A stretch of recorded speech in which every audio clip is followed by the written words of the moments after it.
In the council prayer. Dear God, today as this session opens, we pray that your presence will be before us and everyone who serves in the decision-making process of our city. We pray for direction which will lead our city to be strong and unified. May we continue the legacy of our founders. May we be granted this day the wisdom to make decisions which will be for the good of our city. We also pray for your special blessing on all those who are working to transform our city and make it a better place to live and work. Amen. Please join me now in honoring America. I pledge allegiance to the flag of the United States of America and to the republic for which it stands, one nation, under God, indivisible, with liberty and justice for all. Thank you, and again, good evening. Would the recording secretary please call the roll? Councilor Mendonça.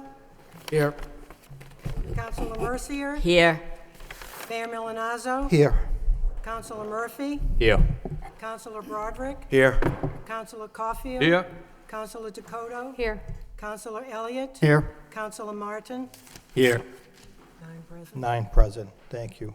Chair recognizes Councilor Rita Mercier. Thank you, Mr. Mayor. I'd like to offer a moment of silence in darkened chamber to Francis Frankie Dumont, a man who has been a tremendous credit to the city for many years and a friend to everyone he's met. Frankie was appointed as a patrolman on the Lowell Police Department in August of 1971 and spent the next 30 years working in that vocation that he respected so much. He was a member of the Mount Pleasant Country Club and loved playing cards and golfing there.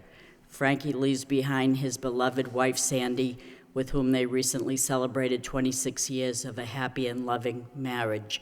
Besides his wife, Sandy, he is also survived by his son, Michael, and his 2 cherished granddaughters, Courtney and Hannah, 2 brothers, Jerry and Roger, who also is a retired Lowell police officer. And I can't help but mention his devoted Yorkshire Terrier, Teddy, who never left his side, even when I visited him recently at his home. The dog was with him constantly by his side. He was my friend, he was everybody's friend, and in line at the wake, the gentleman in front of me turned to me and said, "Do you know how I met Frankie?" I said, "No, I don't." He said, "He arrested me many, many years ago, and we became very, very good friends. And I will never forget this man," he said. "He did me a favor, and I didn't realize it at the time." His passing has just left a void and emptiness in many people's lives. He will be truly missed. Thank you.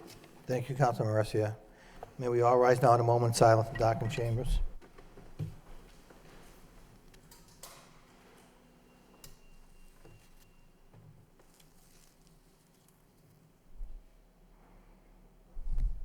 Thank you. May he rest in peace.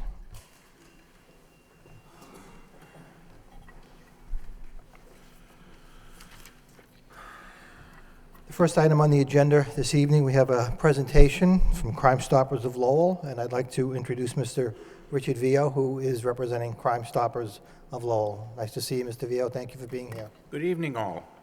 I come here representing the Crime Stoppers of Lowell as chairman of the board of that Crime Stoppers Committee, and I would like to present this evening 3 new surveillance cameras for the development services to address illegal dumping.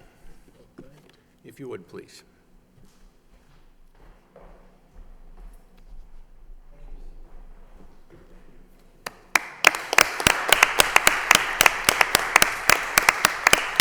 Thank you all.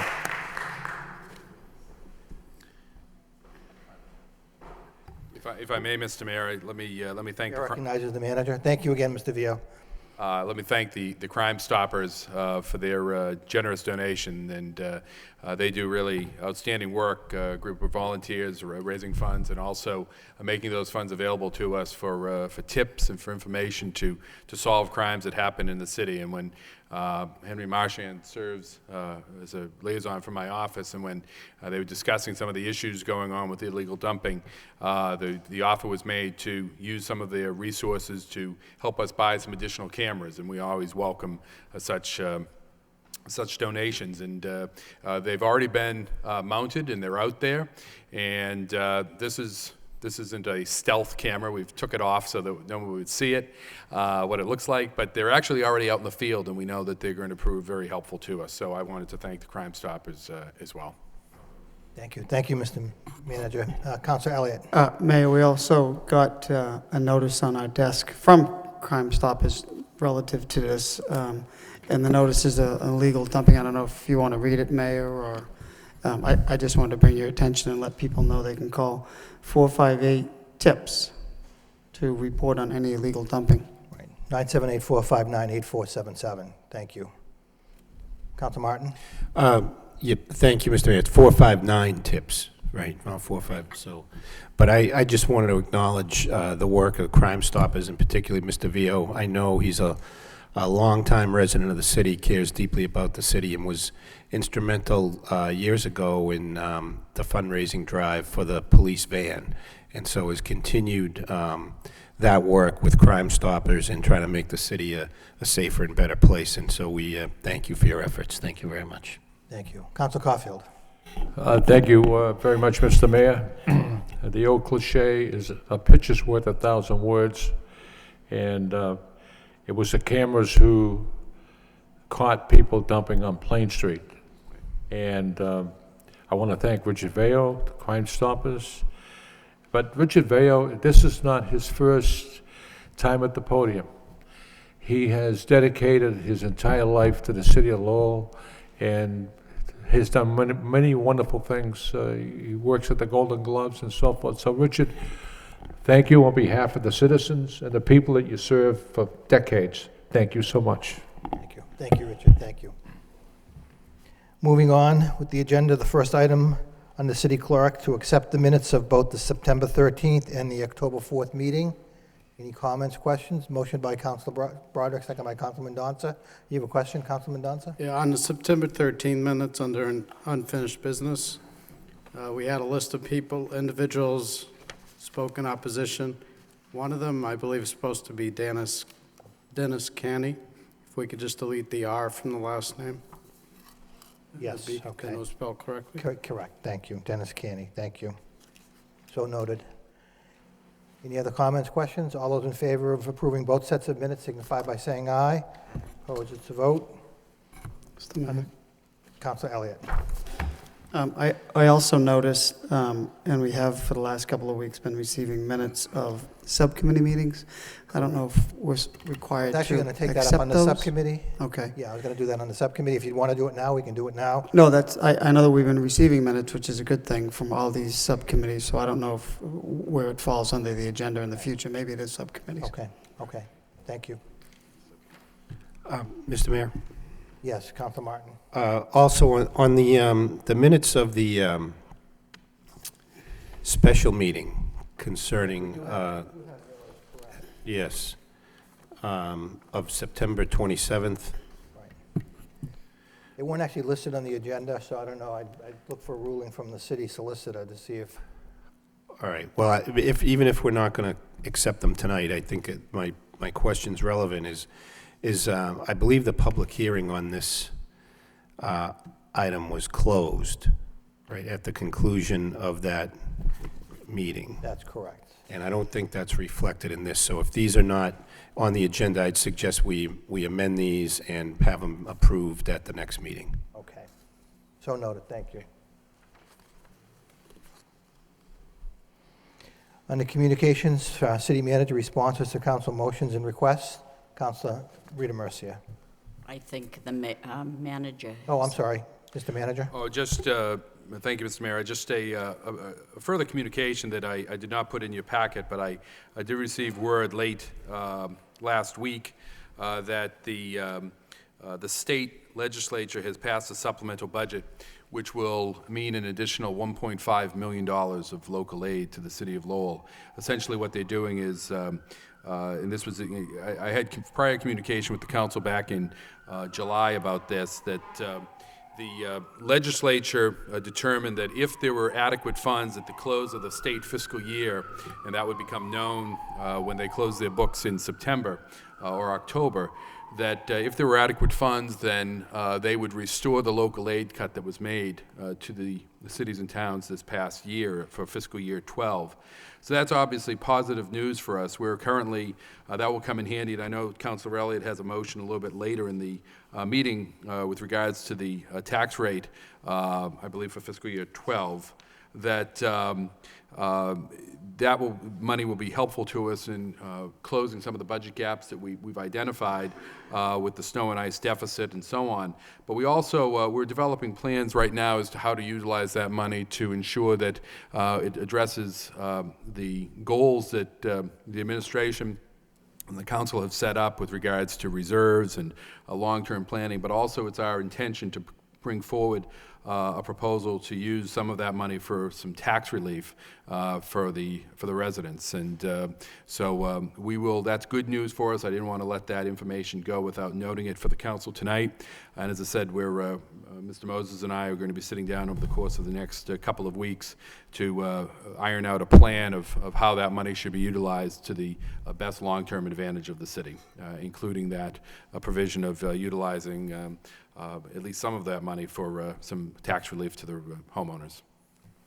Thank you, Mr. Manager. Councilor Rita Mercia. Thank you, Mr. Mayor. Through you to the city manager.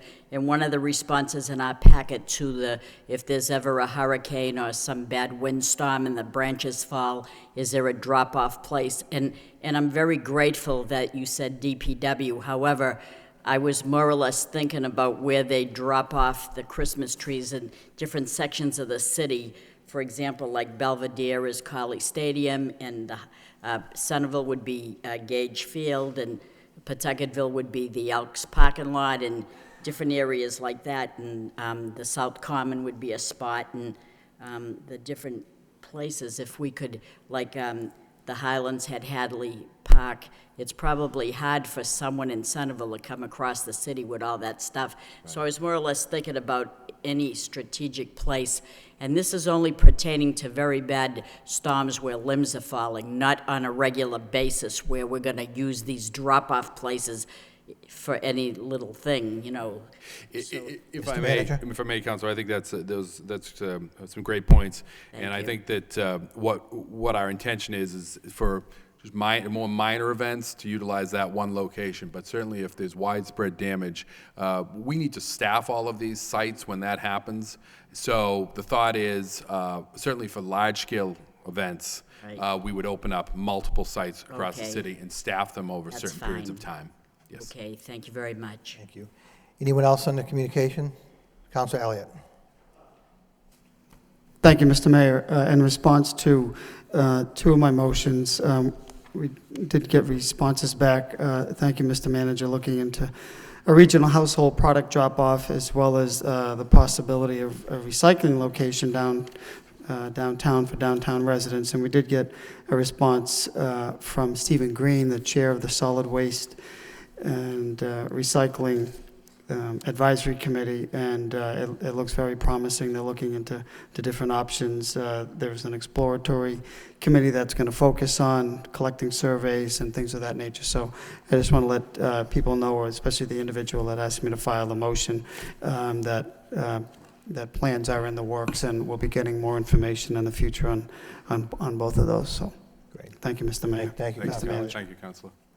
Anyone else on motions, responses? Yeah, I'm sorry. Okay. I had another thing, but I forgot. And on our desk just a little while ago was a report from the minutes of the meeting of the Cemetery Commission when they met on Tuesday, October 11th.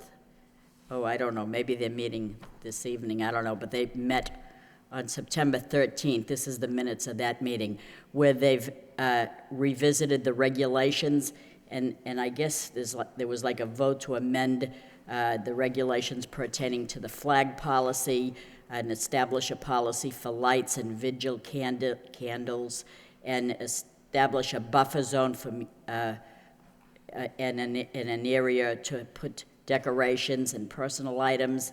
So I'm saying that they must have really did a good job here, and I'd be looking forward to the revised handbook or whatever that is, regulation book. Thank you very much. Mr. Manager? And Council, we will, you and I attended that meeting of the Yes. Cemetery Commission. We'll get a a copy of the draft handbook and get it out.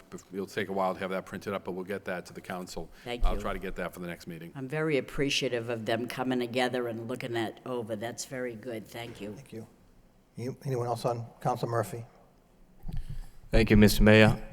We did receive a report on a motion I had made back in January on really amending our city's investment policy.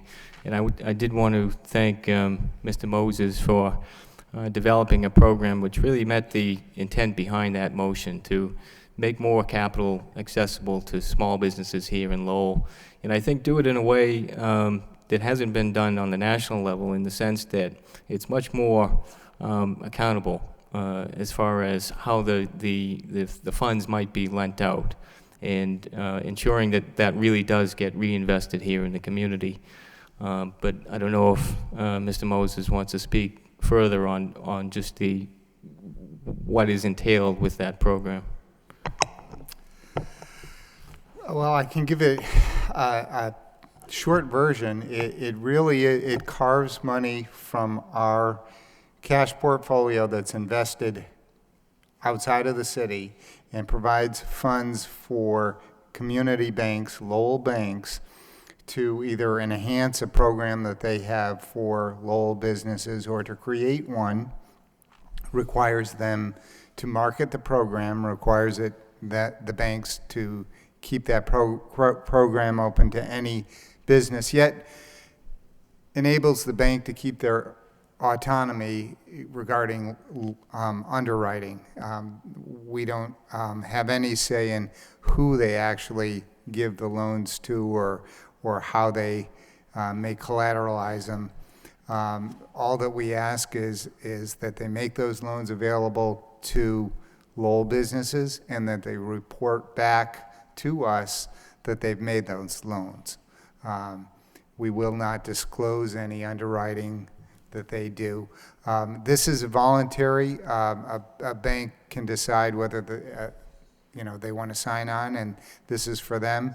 And they could potentially get money to invest, or they could decide to pass on it because they're in a position where they don't want to place any more business loans. So it's entirely voluntary to the banks. I think the most important thing is it gives the city council and the city taxpayers a little comfort knowing that they have to report back that not only the banks have made an effort to place those loans, but have placed those loans. Thank you, Mr. Moses. All set? Council Caulfield and Council Elliott. Council Caulfield. Thank you, Mr. Mayor. For decades in this city, the banking community has always been there for the city and the citizens of the city. And whenever a fundraiser should come about, they're the first ones there. What can we do to offer? When I was the mayor in 2008, 2009, we started the LTC students shoveling the sidewalks for the elderly, Gender Credit Union, Enterprise Bank, and I believe there was another bank involved who came forward, no questions asked, we want to help. And Mr. Moses, even if they don't offer loans to the businesses in Lowell, the people in Lowell, that's where we should have our money anyways, in a local banking community. Not in some bank throughout the state, but right here, at home. So that's what I have to say. Thank you, Council Caulfield. Council Elliott. I had some other questions as well. This is a good thing, and I appreciate it. I guess when the motion came through and we had discussion, what is the process that you, I guess it's not you, but it ultimately falls on you, that the Treasury uses to put money in banks? And the last report indicated we have 25 million in Century, or 25 in Century and 22 in Bank of America. I mean, those are the bulk of the city's assets, and I think I was looking more lines.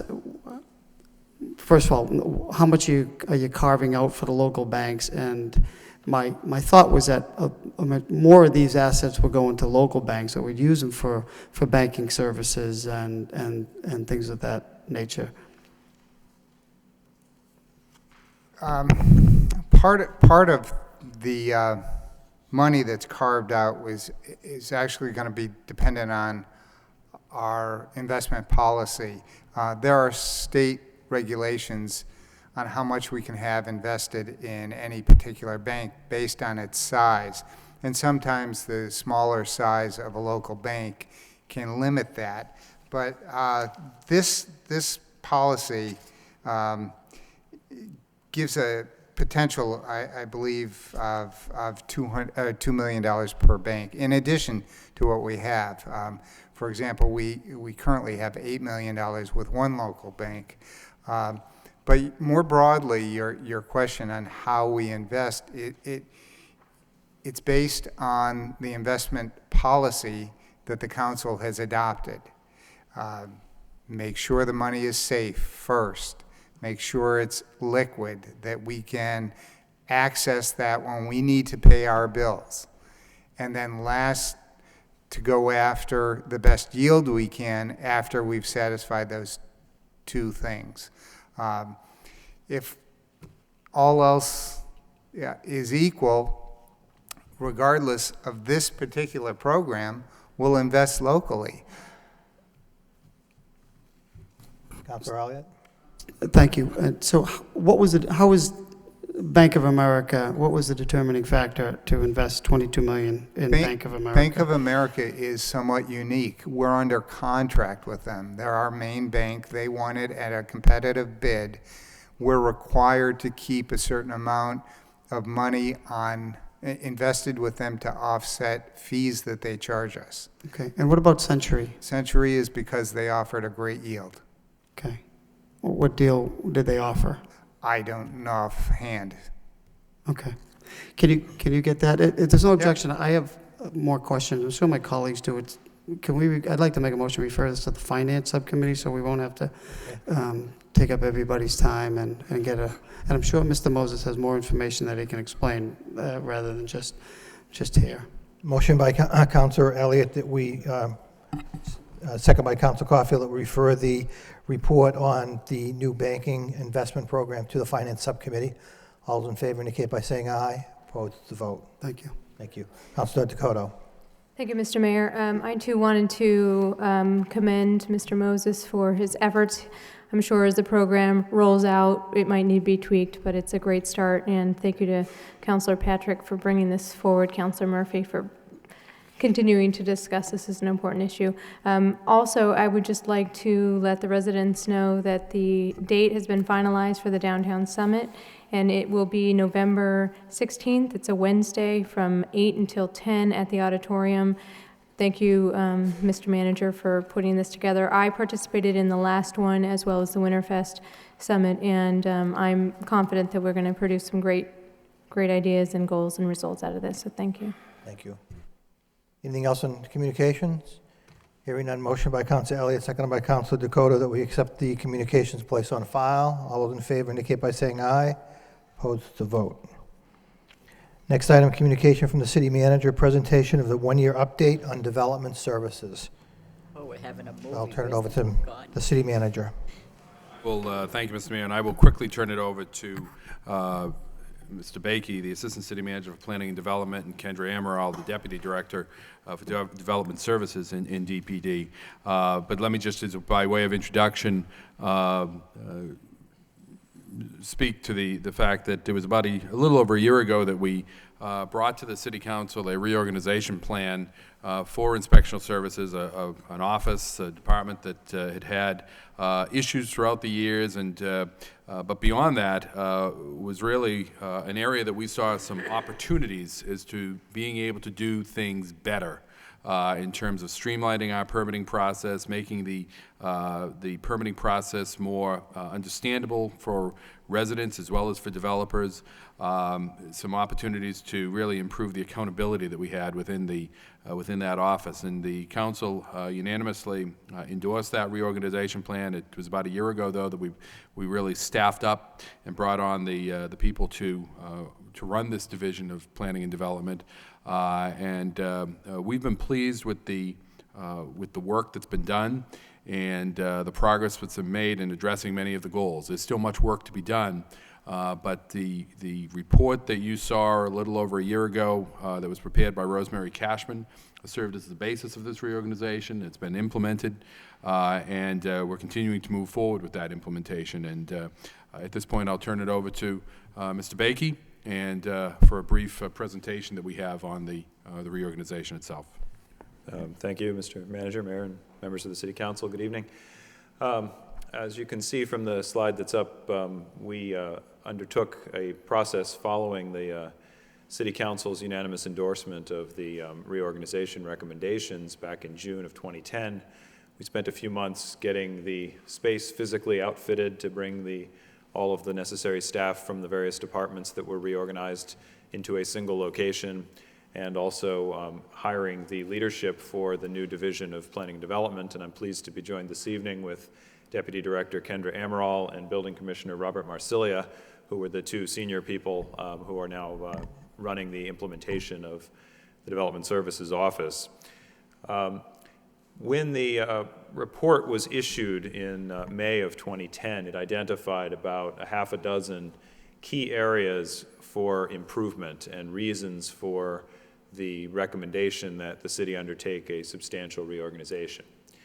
And I'll go through them quickly here. The first was inspectional services and the recognition that there were a number of problems plaguing the city's inspectional services office, ranging from issues of accountability and customer service and so forth, up to significant law enforcement investigations and so forth into some of the practices of that office.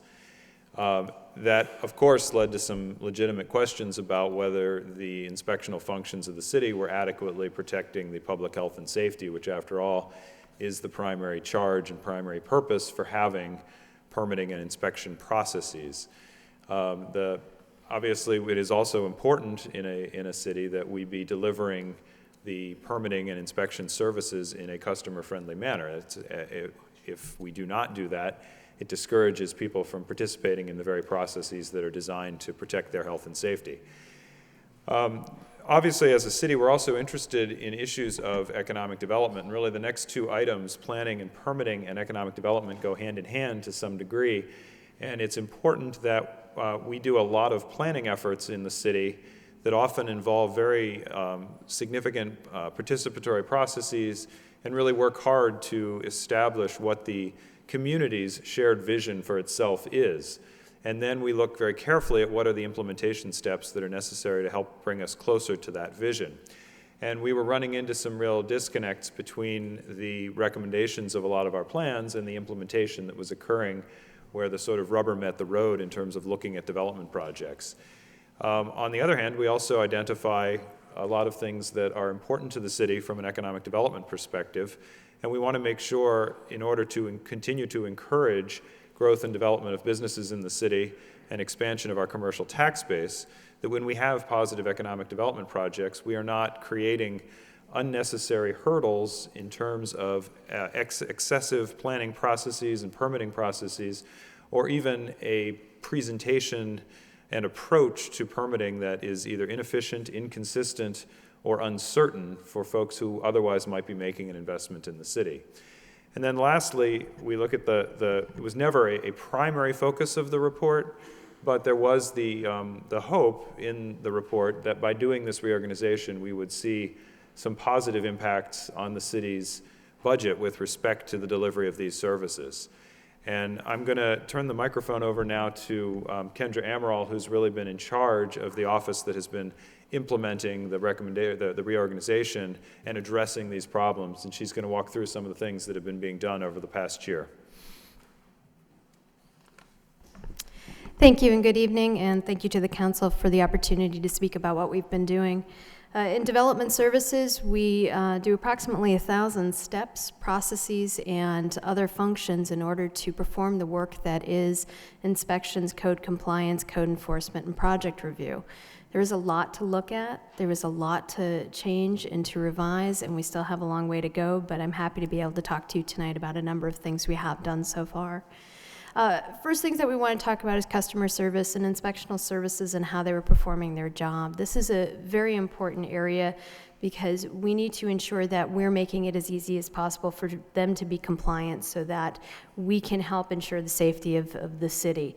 Some of the things that we've been working on is cross-training. Specifically, if you come to our counter, you should not have to wait long to get service because all of the clerks know how to provide that service at the counter rather than being siloed as we're only doing one particular process or another. We've been working on our applications and forms, putting them up online so that you can access them 24/7 if you're preparing to come in for a project, as well as trying to make them simpler for our residential customers who are just trying to do a small project like a deck or a roof or a kitchen. One of the important things that we needed to do when we first came on and recognized was our on-call trades inspectors. We currently have one plumbing, gas, and mechanical inspector and one wiring inspector. So when one of those people are out for long absence, either vacation or an unexpected illness, that basically grinds that process to a standstill because there's no one to perform the inspections. So one of the first things we did was bring on these on-call trades inspector positions to cover for those long absences to ensure our customers are not seeing a stop in service despite the fact that we have someone out on vacation or out sick. We think that that's really helped to make sure that we're keeping up on the inspection requests as well. Throughout this presentation, you will see pictures of examples that we think really do highlight what we've been doing. In this particular case, we have 820 Merrimack Street. This was a project where it really highlights us working with the customers now and trying to make the application process and the inspection process work for the customer. We had gone in, they were permitted prior to us doing the reorg and had found that there were some issues with fire suppression and some design.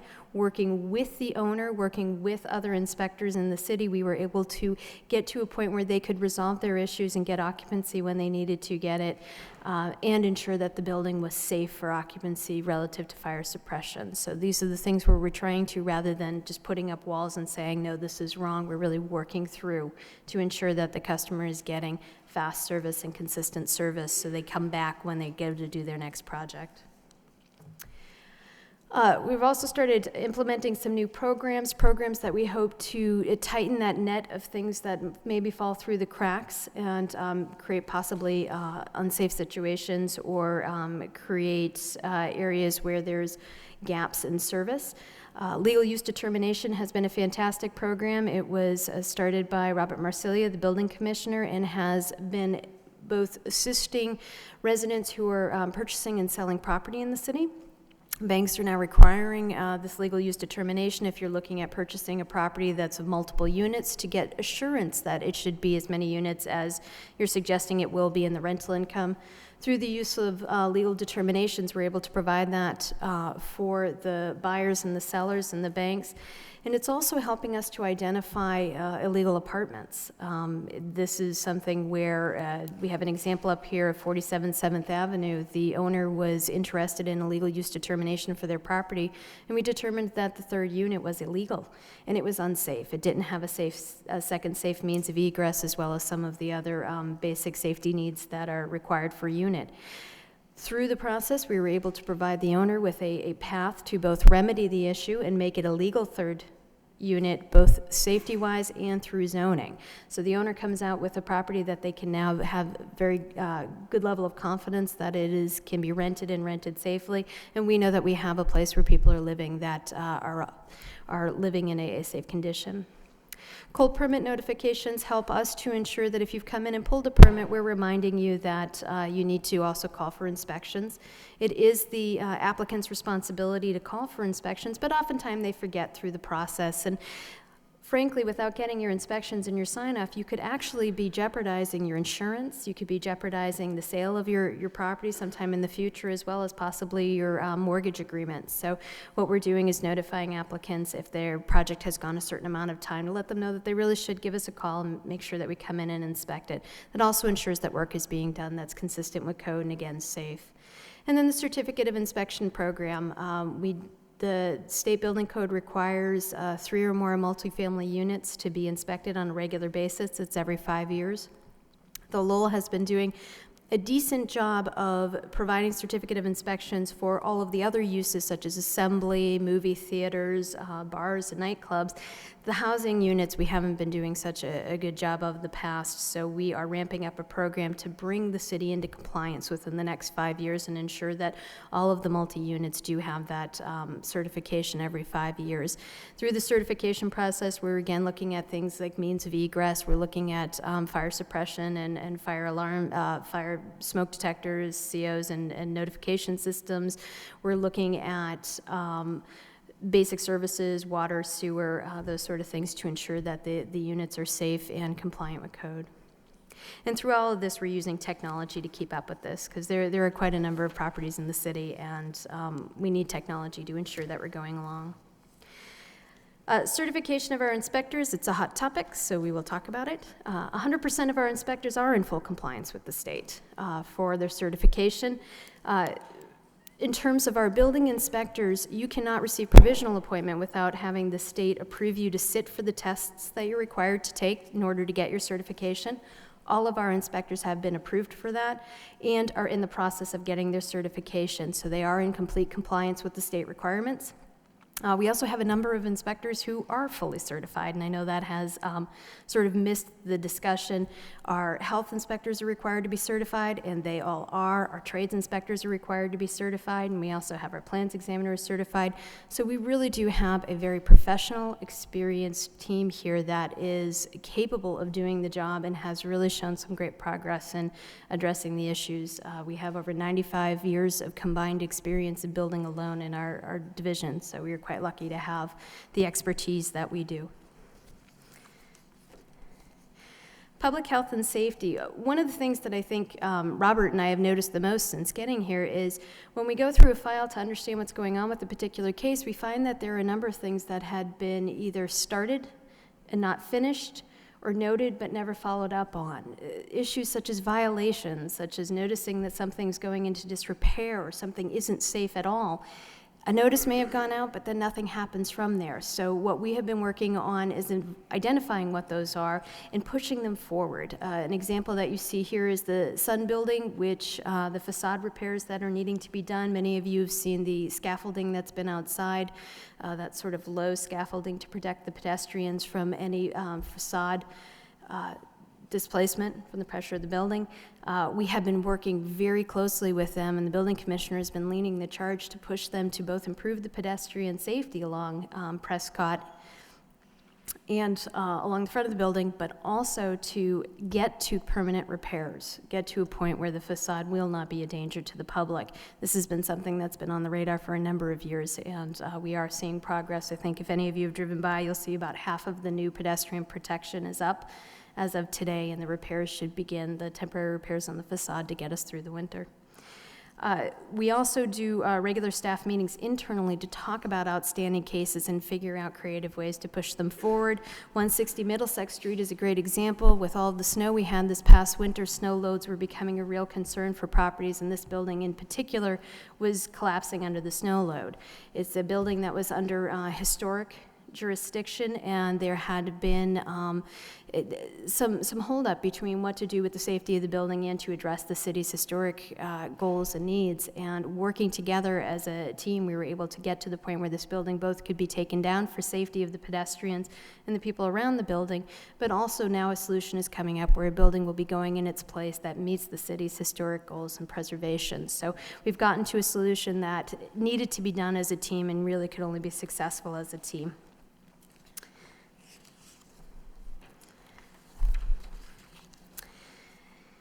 Also along the lines of public health and safety, we have worked very hard to build strong relationships with the other departments in the city.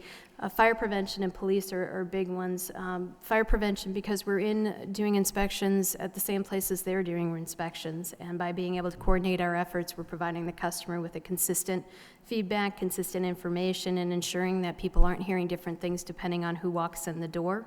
We also attend biweekly CompStat meetings, which give us an opportunity to understand from the police where their hotspot areas, because oftentimes a hotspot area may also indicate that there'd be code issues and other things where we could go in and help out with in terms of sanitary and buildings. So we do that regularly. We have close relationships with the precinct captains to ensure that there is a good flow of communication back and forth. As you're all aware, we've been working quite a bit on our vacant and foreclosed properties. Through the enforcement, we've brought in a couple $100,000 from failure to comply with the city's ordinance, as well as been pushing forward our receivership program, which, as you see here, we have 2 properties, 41 Ellis Ave, which went under receivership in the end of August. The property is already in the process of being cleaned up and renovated, so the residents are already experiencing some improvement there. You'll notice, for anyone who doesn't know, that red sign with the slash across it is a placard from the fire department that says this is not a safe building to enter if in fire. So this is something where we will get it to both a safe condition and an occupied condition, which would be beneficial to the neighbors. The other property that we're showing is 41 West L, which we had threatened to put under receivership. And under threat of receivership, the bank took the actions it needed to get the property sold. And the property owner is planning to pull permits next week to start the renovation of that. So using these types of techniques of focusing on vacant foreclosed properties to get them from being properties that are creating blight and an unsafe condition for the neighbors to bringing them back into good use. Finally, talking about unpaid fines, we've collected $70,000 in unpaid fines that otherwise would have just gone unpaid by using the lien process that's allowed through state law and through local ordinance, and we look forward to continuing to do that. I think what it does is it adds some weight to our enforcement. I say it for anyone who's a parent, you count to 3. If nothing happens after you're done counting to 3, then counting to 3 no longer works. So what we're trying to do is get out of the counting to 3 and really follow through on our enforcement, and the liening helps us to do that by ensuring that if you've received a ticket or a violation, you know that something else will come after that.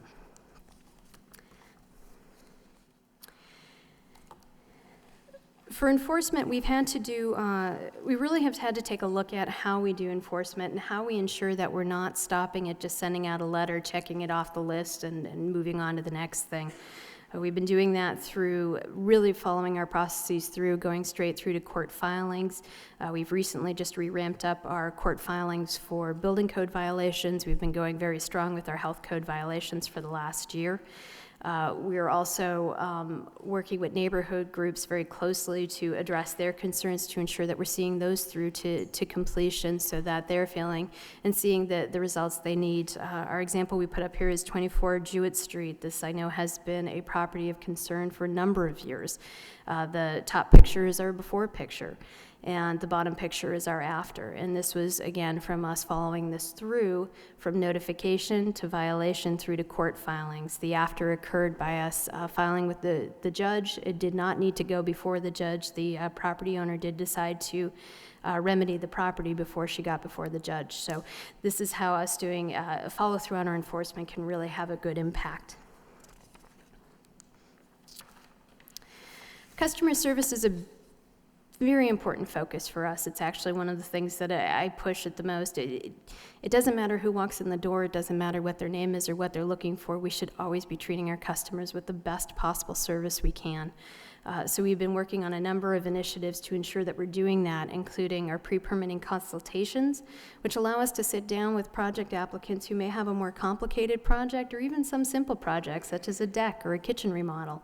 Sit down with them, with our zoning professionals, with our building, our health, if health code is in there, our planning board professionals to ensure that they get the information they need before applying and they get all of the direction that they could possibly get to make their application process as easy as possible. We coordinate our inspection schedules with them. LGH is a great example. When they need when they're ready with a large section of their project and they need an inspection, it's not a simple, quick inspection. They actually need quite a bit of time of the inspector. So we work with them ahead of time to ensure that we can staff appropriately so we can get their inspections done when they need done without our customers who are doing the smaller projects ever suffering or noticing any blip in service. We've also worked on increasing public notification for hearings and plan reviews. Those now go out broadly to the community groups, to the abutters. They go up online. So we're trying to do our best to ensure that people are aware of what's going on. They have the opportunity to participate, and they're getting good service as they go through. As Adam had mentioned, planning and expediting permitting is an important part of what we're doing. It makes economic development work better in the city by making the city a place where you want to develop and where you want to get permitted and go forward, and we play a role in that, and we are working very hard to ensure we play a positive role in that. Some of the things that we do are biweekly project review meetings that include staff from throughout the city to ensure we're having coordinated responses to permit and plan proposals rather than having sometimes conflicting responses that leave either a board or the applicant unsure on how they should go. We also put up all the documentation for the board hearings online. So if you want to know what's going on with the project before it goes before the board, you can get their application, you can get the staff comments on it, you can get a PDF of their plans all from the comfort of your house so you can be fully aware of what's going on without having to either go to a meeting or come to City Hall to get the information. Our examples here we're very proud of is Jean d'Arc Main Branch project. That was permitted in 50 days. It went through all of the 3 land use boards, conservation, planning, and ZBA, and it was done in 50 days through a coordinated process. That's a very rapid permitting process, and it's one we're very proud of. We think we did a very thorough job of it, but we also got them through in a time frame that they could be happy about. As well as the Appleton Mills, which is another great example of us really coordinating our efforts.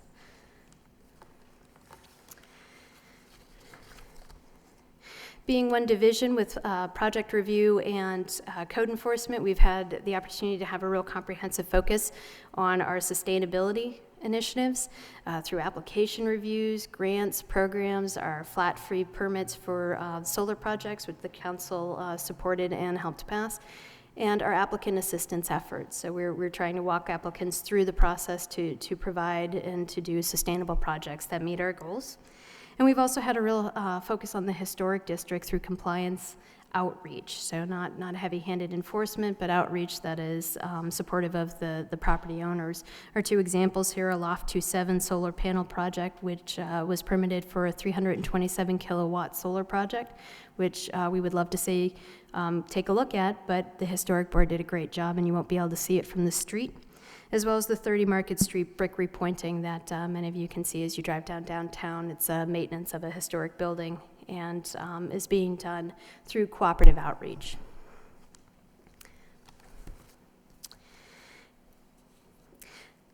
We've also, as I said, economic development is helped by us providing a good process for the customers and for people looking to develop and grow and stay in Lowell. So we are working on a number of initiatives through this. We continue to review and revise our procedures to ensure that the application process is as rapid as possible. We are actually preparing to launch a new routing program and plan review to ensure that it's consistent and it moves smoothly through all of the departments. Nothing gets lost or held up in one department or another. We do coordinate with DPD on economic development projects. So if there is an applicant who's looking to do something in Lowell, we work with DPD to meet with them and talk through what they're trying to do. Or in some cases, and we've had one, we did have one recently where a project applicant was doing a project that it turned out was not compliant with code. And so we worked with DPD to work through those issues with them and get them to a resolution that was acceptable to them, met the code requirements, and ensured that the project was safe and compliant. Our example here is 101 Pawtucket Boulevard. This is the Cobham Company renovation. They decided to consolidate in the city of Lowell. So they needed to renovate their building. Economic development, Teresa Park came in with them into development services, and we worked through them with their project to ensure that it was going to be a project that worked for them. So that sort of collaborative approach to it rather than you come in and you just hope you get the answer you're looking for. As Adam had said, the financial impact was not the major part of this initiative, though we are very pleased to say that we've had an approximately $1 million positive financial benefit for the city in just 1 year. Between savings and salaries, which we've achieved through optimizing the staff and moving around what we need in terms of staff and expertise, increase in permit review because we're doing the process more consistently and more effectively with better customer service, or people are coming back to permit and be compliant. The $500,000 in vacant and foreclosure fees, fines, and again, the previously unpaid fines of $70,000, which we've achieved through liens. So $1 million in a year is, I think, something that shows, both in savings and revenue, shows that we are having success and we are making a impact. With all of this said, obviously, we still have a lot more work to do. I am very much interested in seeing us get completely into one central database for our technology to ensure that we can continue to better track and hold the staff accountable. The staff know I'm in the data on a daily basis, and so they know that we're out there watching and making sure that they're where they should be.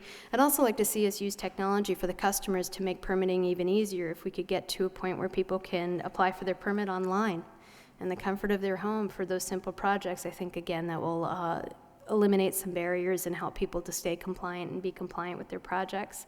We need to continue to standardize our processes and procedures. As I started, we do 1,000 steps and processes to perform our function. We've gotten through a lot of those, but we still have some more to do in order to ensure that we are handling these things correctly and in the best practices manner. And we're looking to consolidate our records to ensure complete property files, which will help with ensuring that we know what's going on. Right now, our files are in multiple places because we brought together multiple functions from health code to building code to project review, and by getting to one central property record, the inspectors and the public who are looking at the files will have a better sense of what's going on with a property. So with that, I think we'll close. I'm happy to take any questions anyone may have, and I've put up my direct phone number. That's my direct dial to my desk if you have any questions or any information that we can provide you. Thank you, Kendra. Councilor Caulfield. Thank you, Mr. Mayor, and thank you, Kendra, for that wonderful presentation. The wire inspector, I've heard issues out there that was some businesses, contractors, developers, they have to wait almost 3 weeks to a month for electrical inspection. Is that true? No, that's not. We're actually to about 3 days, 3 to 4 days. So it's not 3 weeks to a month. In fact, we monitor that on a regular basis to ensure that we're not getting beyond 5 days. And if we are, then we bring in our on-call wiring inspectors to pick up the slack and ensure that we're not making people wait too long. We have one full-time wire inspector? Yes. Are we in the process of hiring another wire inspector from Tingsboro part-time? We have an on-call who's from Tingsboro, and he is with us 7 hours a week. Because this electrical inspector we have now can't keep up with the request. Yes, there's quite a bit of requests So for people are inspections. waiting a little longer, aren't they? Most definitely not a month. No. As I said, we monitor it to make sure it does not exceed 5 days. We did, the subcommittee, the neighborhood traffic subcommittee had a wonderful meeting on illegal dumping, and I didn't see any of that in here. Through you, Mr. Mayor, to the manager, the subcommittee voted unanimously to bring forward an amendment to the ordinance from a $25 fine to a $100 fine. Second offense is $200. And also have those fines associated with one's vehicle license for renewal. When are you going to bring that forward? I believe the law department is pulling the language together right now for the vote, increasing the fines, and the home rule petition, because it will be require an act of the legislature to allow us to attach it to people's licenses. Okay, I just want to say to Adam and Kendra, I was in the Inspectional Services Department Friday looking for a building permit. I want to rebuild my back stairs, and Mark Robidoux. And the entire staff was extremely helpful. and went out of the way to help me. I just want to let you know that. And not that they haven't been that way in the past, but I just want to say that they did bend over backwards to help me. In your report, it states you saved over $300,000 in salaries. Explain that. How do you do that? Mr. Bakey? We essentially did a pretty straightforward comparison between what the city spent on personnel in the year prior to the reorganization and what we have spent in the first full year of the reorganization, and also looking at what next year's budget's going to be, and the net differential between what was spent on all of the functions that are now part of the Department of Planning and Development is $300,000 less than what it was before the reorganization started. And that's because of employees or personnel that no longer work here? Predominantly, it is. We have the same amount of inspectors, health inspectors, building inspectors. Where was this, I mean, how many people have left? We actually don't have exactly the same staffing that we had before. We've actually reorganized and redeployed in part in the manner that was exactly specified in the reorganization plan, and then subsequent to that, we've had some additional attrition from people who have left the city, and in each of those cases, we evaluate carefully whether just rehiring that exact position is the most cost-effective solution for the city, or whether there is a more cost-effective way to deliver the same service or better service. One example of that is subsequent to the reorganization, we had the director of housing programs for the city retired. And as we looked at that and we looked at the situation with the various funding streams that supported our housing programs, we were able to determine that refilling that position was actually not something that was really in the city's best interest in terms of a fiscal investment, and we saved a substantial amount of money there. Another example, when we had the senior building inspector retire, we took a look at whether it was the best strategy for the city to rehire a senior building inspector, or in fact, because we have been able to divide some of the responsibilities that used to lie with the building commissioner, so that the building commissioner is now really the technical director of the inspectional function of the city, and we actually have management support in addition to that person. We figured at that point we probably did not need the extra layer of middle management in the ranks of building inspectors, and we were actually able to hire another line building inspector instead at a savings to the city relative to what it would have been before. That's just a couple of examples. Obviously, there are several more in order to get to the $300,000 number. But basically what we're trying to do is, in the interest of everybody these days, as resources are tighter and nobody wants to increase taxes, we try to find ways to basically accomplish more than we were accomplishing before and do it for less money. That's all I have to say. Thank you, Councilor Caulfield. Councilor Mendonça, then Councilor Broderick. Yes, I know it's brought up in a report, but it probably bears repeating that this addresses the deficiencies noted a year ago in a report from Rosemary Cashman. And although that shows that there are many improvements, nowhere in the report does it claim that things are perfect or that we're done improving, that there's more to do. Actually, they have another one-year plan on how to improve things further. They also touched on the certifications. And in the there's a lot of people out there that think that because of a lack of certification, not qualified. And I think it's been brought out, I know I heard the city manager yesterday at a neighborhood group, and I think it was presented here today, that that's not the case, that these people have been qualified by the state. They've been given waivers of certification until they can take and pass the tests. But they are qualified to do the work by the state. Right. Now, we've all been to candidates forums over the last month, and one of the things that's brought up is whether we have enough inspectors to handle some of the complaints, and also do we have the staffing at a time that's not regular business hours. And if someone wants to address that, I did look at, there's some budget impacts in the report that a little, well, they have more information than was in the presentation, in that it showed that we're receiving about $1.5 million in fees, fines, et cetera, during the course of the year. And that does not include, I believe, the extraordinary income, which we think is one time, from vacant foreclosures being brought up to date in the fees that they owe and fines. Meanwhile, it costs us about $1 million right now to run the department. So there seems to be some funding there that we're obviously using to budget or to balance our budget in other areas at the moment. But question to the administration would be, is there any way that we could examine this to see if we could get an additional inspector support if needed?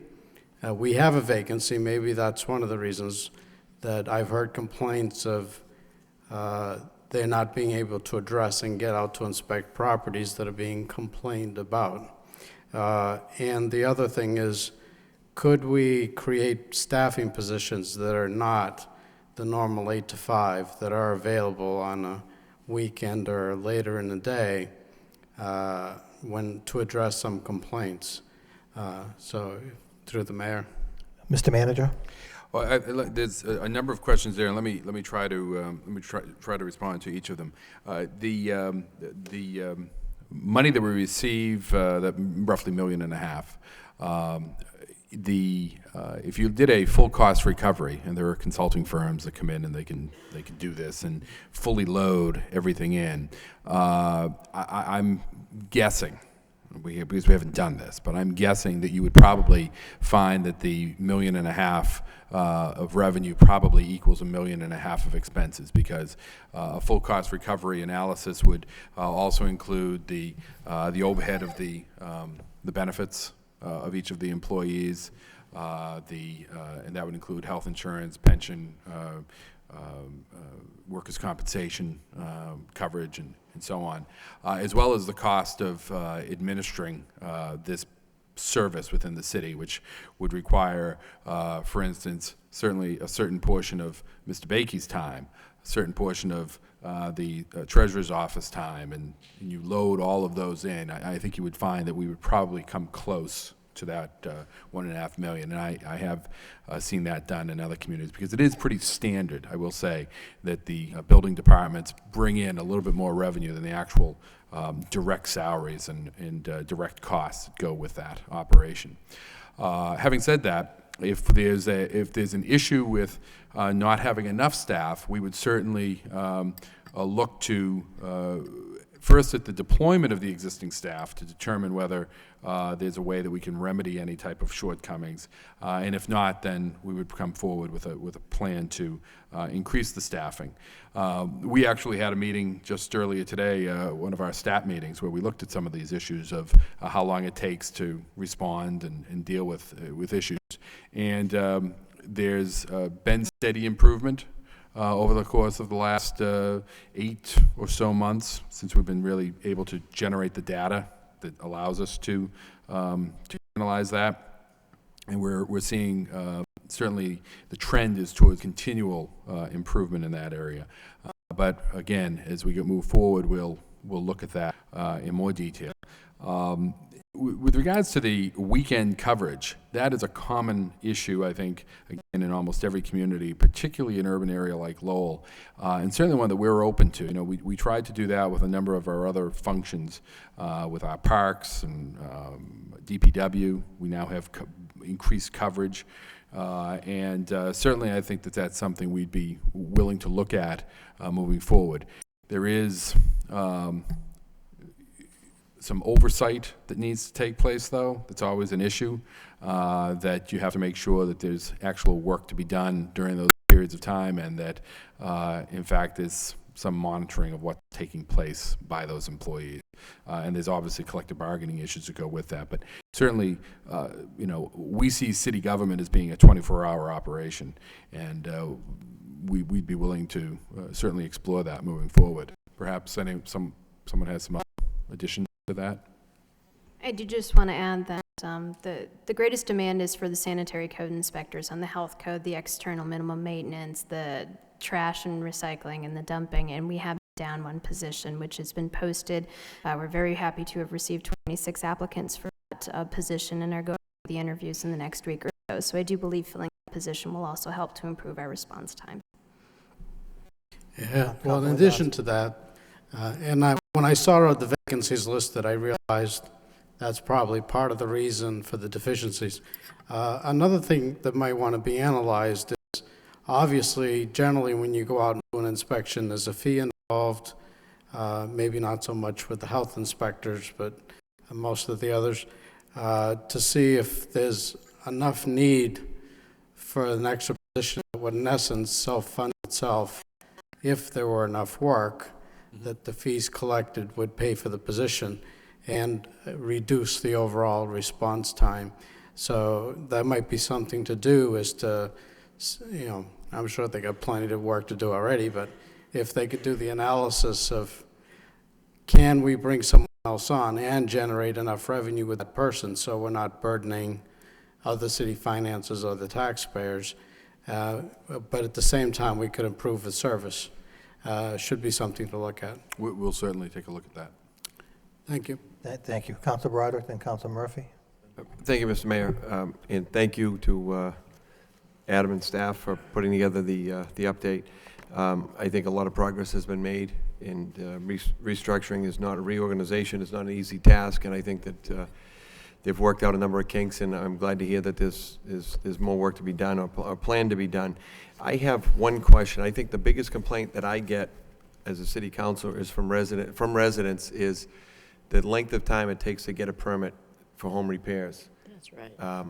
And from, stairs, as Councilor Caulfield, a roof or railings, not big projects, but I just got stopped at Market Basket last weekend, and someone asked me, and I don't know what's true and what's not, and what people are being told, but folks have said that they're being told that they can take up to 30 days, which seems out of line, and it's probably maybe not necessarily what they're being told, but it may be a fact that they could take up to 30 days. But I guess I would ask is that by way of explanation, or if you could by way of explanation explain maybe the process, how long it's expected, and what monitoring are we doing? It was good to hear that we know that we're not going for over 5 days for electrical inspections, if that's a good time. I don't know if that's, 5 days is a good cutoff or not, but at least we're monitoring. And if we have a similar process in place for homeowners that are coming in for, minor repairs, I'm not talking about additions. The things I hear about are minor roofs and things that kind of need immediate attention. If your roof is leaking and you got to get someone up there, you can't wait, 2 weeks, 3 weeks to get a permit. So if we could get an explanation on that, that would be helpful. That is something we've put a lot of effort into reviewing and are making some changes to. Right now what happens is we have instant permits. If you're coming in to do siding or windows, we issue that instantly. All others go through a standard review process. Under state building code, we have 30 days to issue the permits. Especially on the larger projects, we do tell people that we have 30 days just to make sure that we're not promising we'll turn it around in 2 days and then aren't able to follow through and they've lined up their contractor to come in. The new processes that we're working on is creating what's called a fast track project. And the fast track project will be those smaller residential projects that don't require sending it out to review for engineering, fire, safety, or any of the boards. So things like renovating a kitchen or doing some stair work or a roof, so that we can look at it and have it issued within 48 hours. So that's our goal. Obviously, it won't be exactly 48 if a permit application comes in on a Friday, but that is what we're trying to do with our fast track program. And then those that require a more thorough review, because there is quite a lot to look at in those larger projects, those will go through. But again, we're working on the routing to ensure that engineering can be looking at the project at the same time fire prevention is looking at it at the same time we are, so it's not happening one at a time, it's happening all at once. So we are working to improve how quickly we can issue permits while ensuring we're still doing a thorough review. Great, thank you. That's good to hear, because again, that's I guess the number one complaint I get. I do appreciate a lot of the automation online, PDFing forms and making it available for folks, and also interdepartmental, instantaneous. It's good to see the city government catching up to the private sector in terms of information and sharing it. So I'm encouraged by the report and look forward to the good work ahead. And thank you for the update on the residential stuff. Thank you. Okay, thank you. Mr. Manager? If I could just add to that, I shared the councilors and I think the council's concern about that. That's been an issue that, again, one of the goals of this process or this reorganization was streamlining, because I'd heard this for some time, for several years, that things got people went in for what seemed to be simple projects, and it took a considerable amount of time to issue a permit for what was a very simple process. So that was something that the reorganization was charged with trying to address, and we've made some improvements already, and as Ms. Amaral described, we're making further improvements with that fast-track process so we can turn those around in 48 hours. Homeowners shouldn't have to wait that long for a very simple project. So I think we are making some real progress there as well, and again, that's been something that's been nagging us for a considerable amount of time that I think we're seeing some real improvements on. Thank you. Councilor Murphy? Thank you, Mr. Mayor, and thank you to Ms. Amaral for the presentation, and to Mr. Massilia and all those that actually did the work to form the basis of the presentation. My question is something I had raised during the budget discussions, which is how will we now begin to track a number of these indicators publicly, which I think will kind of address a number of the issues raised once we really to ensure constant improvement in how we're responding to various items, and really getting a firm set of performance indicators to begin to track regularly, so that we do have that incentive for constant improvement. Well, Mr. Manager? Again, I think Kendra touched on some of this, that one of the issues that we did have in the area of inspectional services and in more directly with health was the lack of any type of data at all of how long it took to do this work, and where people were doing inspections. There wasn't any centralized record keeping to do that.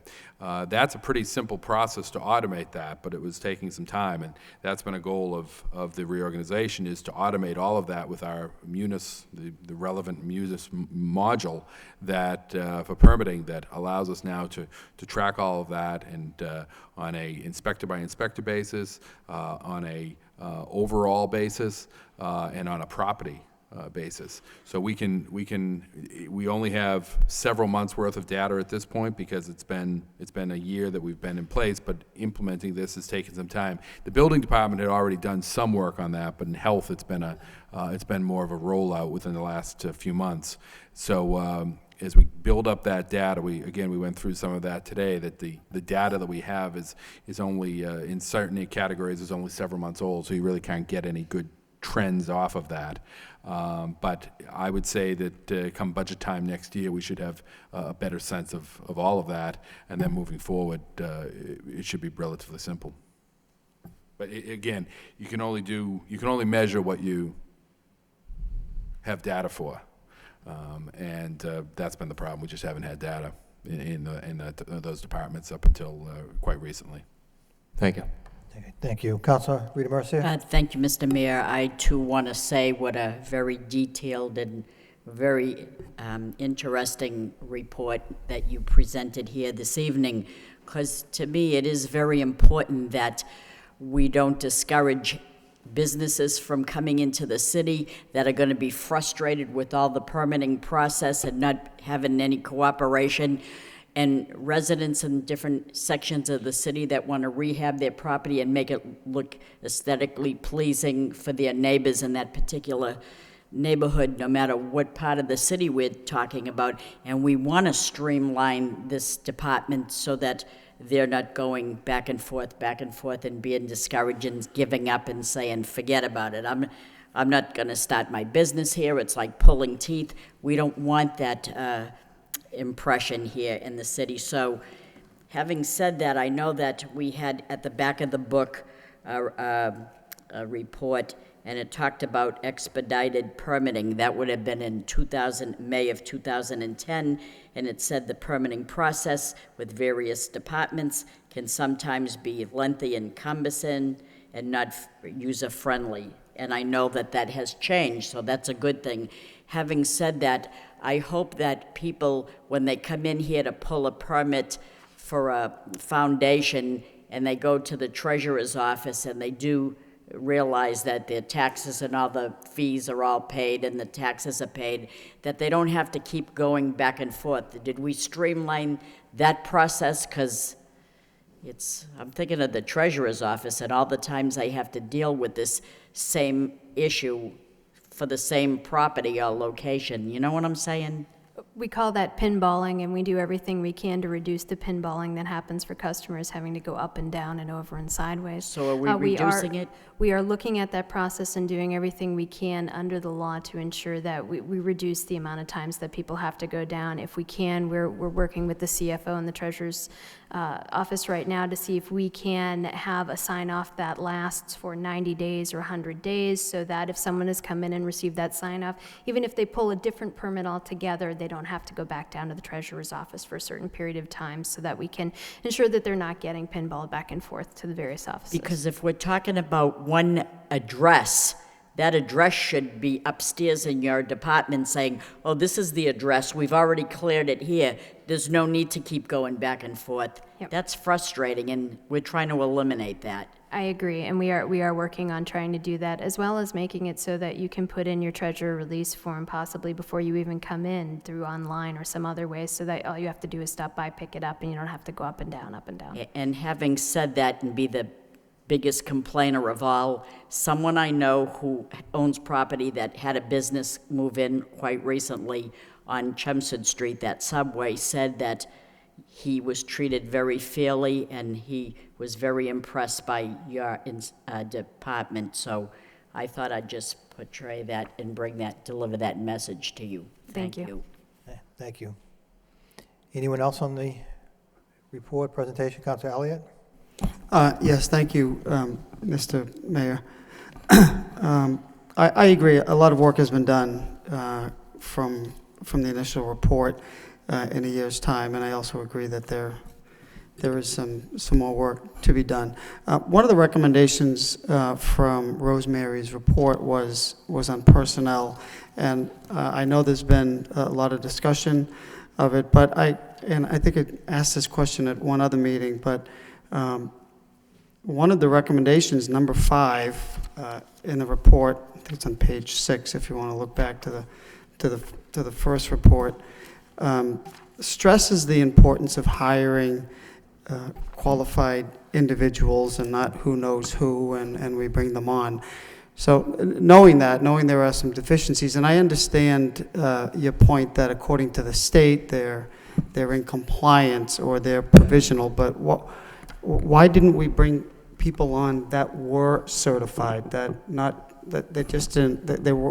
not just in compliance with minimum standards, I suppose, to give an individual provisional certification? Why weren't people brought on that were qualified, and where are we in that process?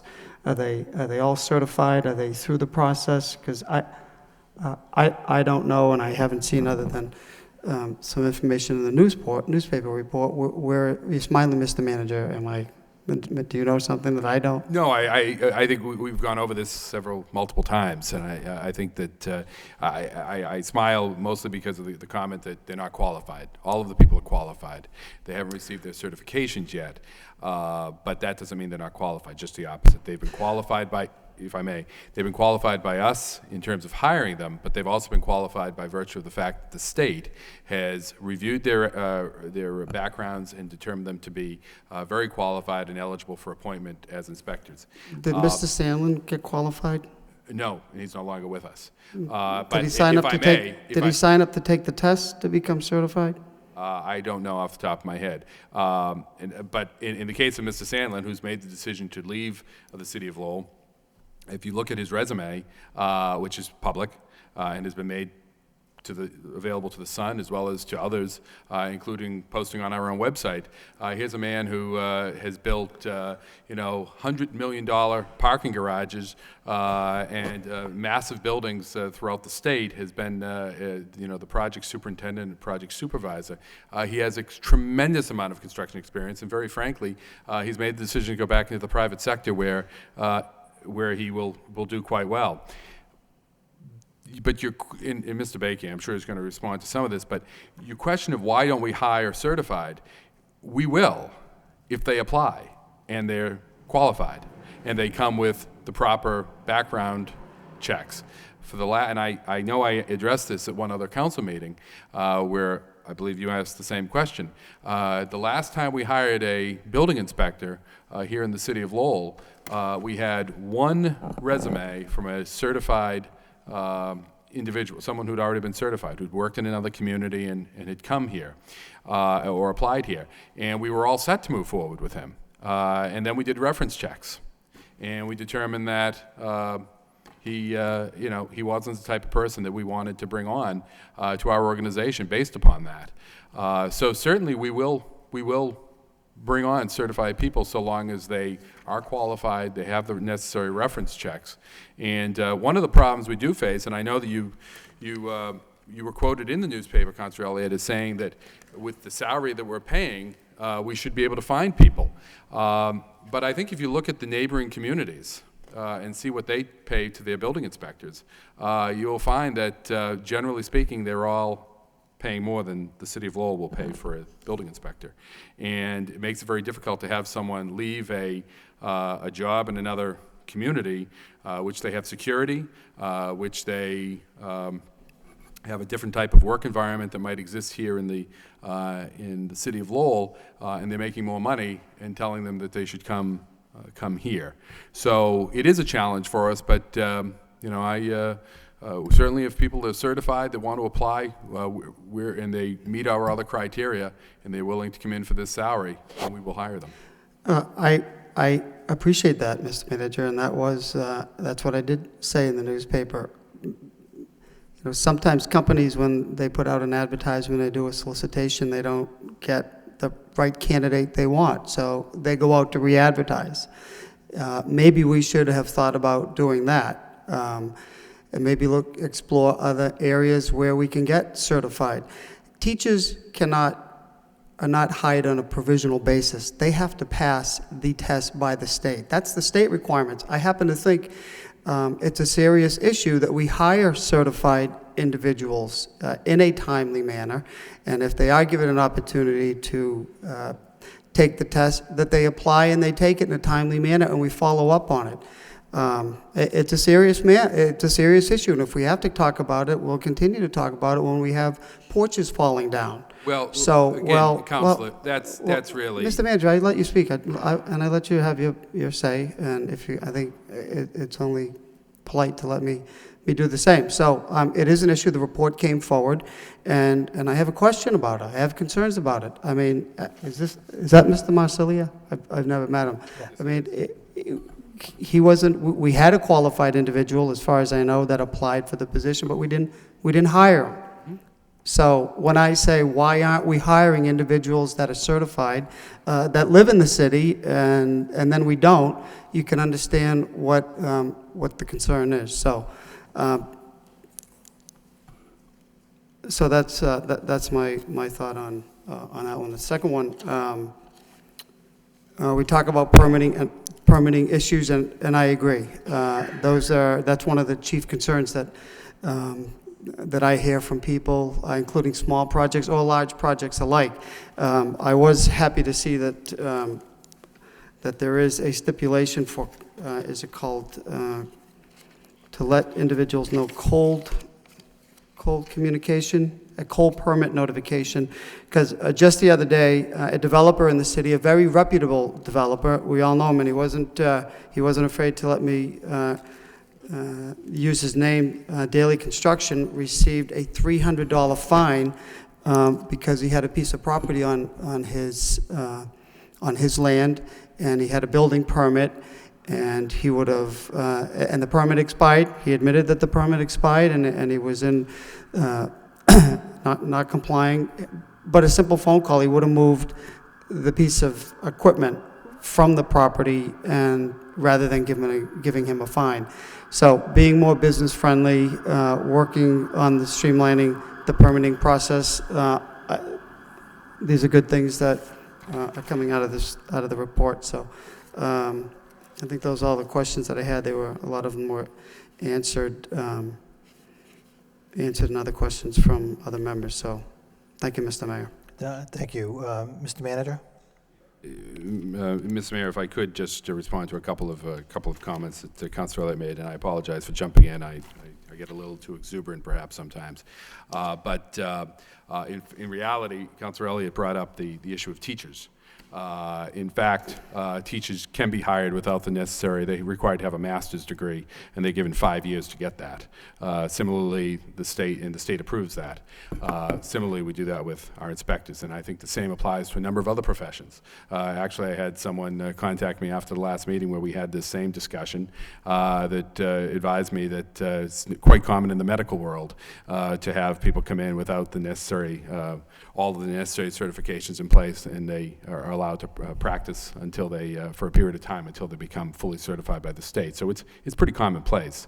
But in terms of the porch, I really think that that's an unnecessary a reference to a very unfortunate situation. I think, as the report indicated, what we're doing now here in the city of Lowell, which unfortunately, it's pretty commonplace in every other community, is complying with state law that multifamily structures have to be inspected every 5 years, receive a certificate of inspection. That certificate of inspection process is required to, and this is what took place at that particular property that you're referencing where there was a porch collapse.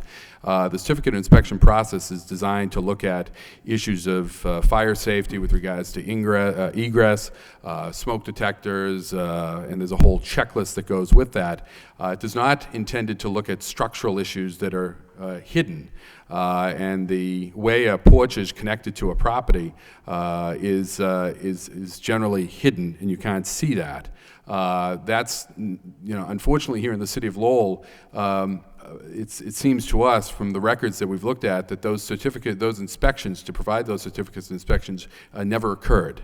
And so we're just trying to be proactive now in getting out and doing those certificates of inspection.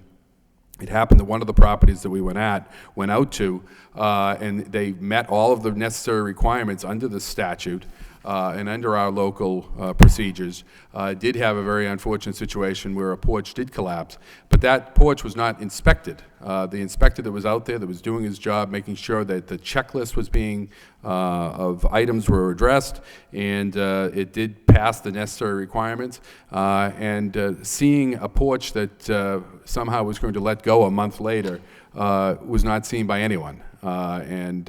So I think it's really unfortunate to say that somehow that was a downfall of the, or a problem with the inspection process, because that's not what they were out to look at, and it's also was not visible to anyone that went out to that property. Well, the buck stops here, Mr. Manager. The inspectional responsibility is the city.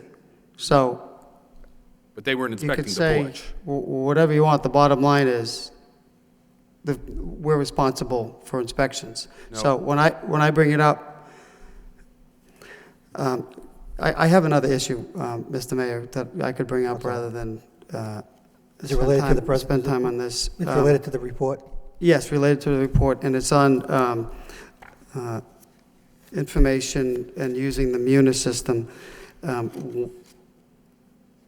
We've only been inputting for 3 months, Mr. Manager. Is that what you're saying? This has been, the reorg has been under reorganization and implementation for a year.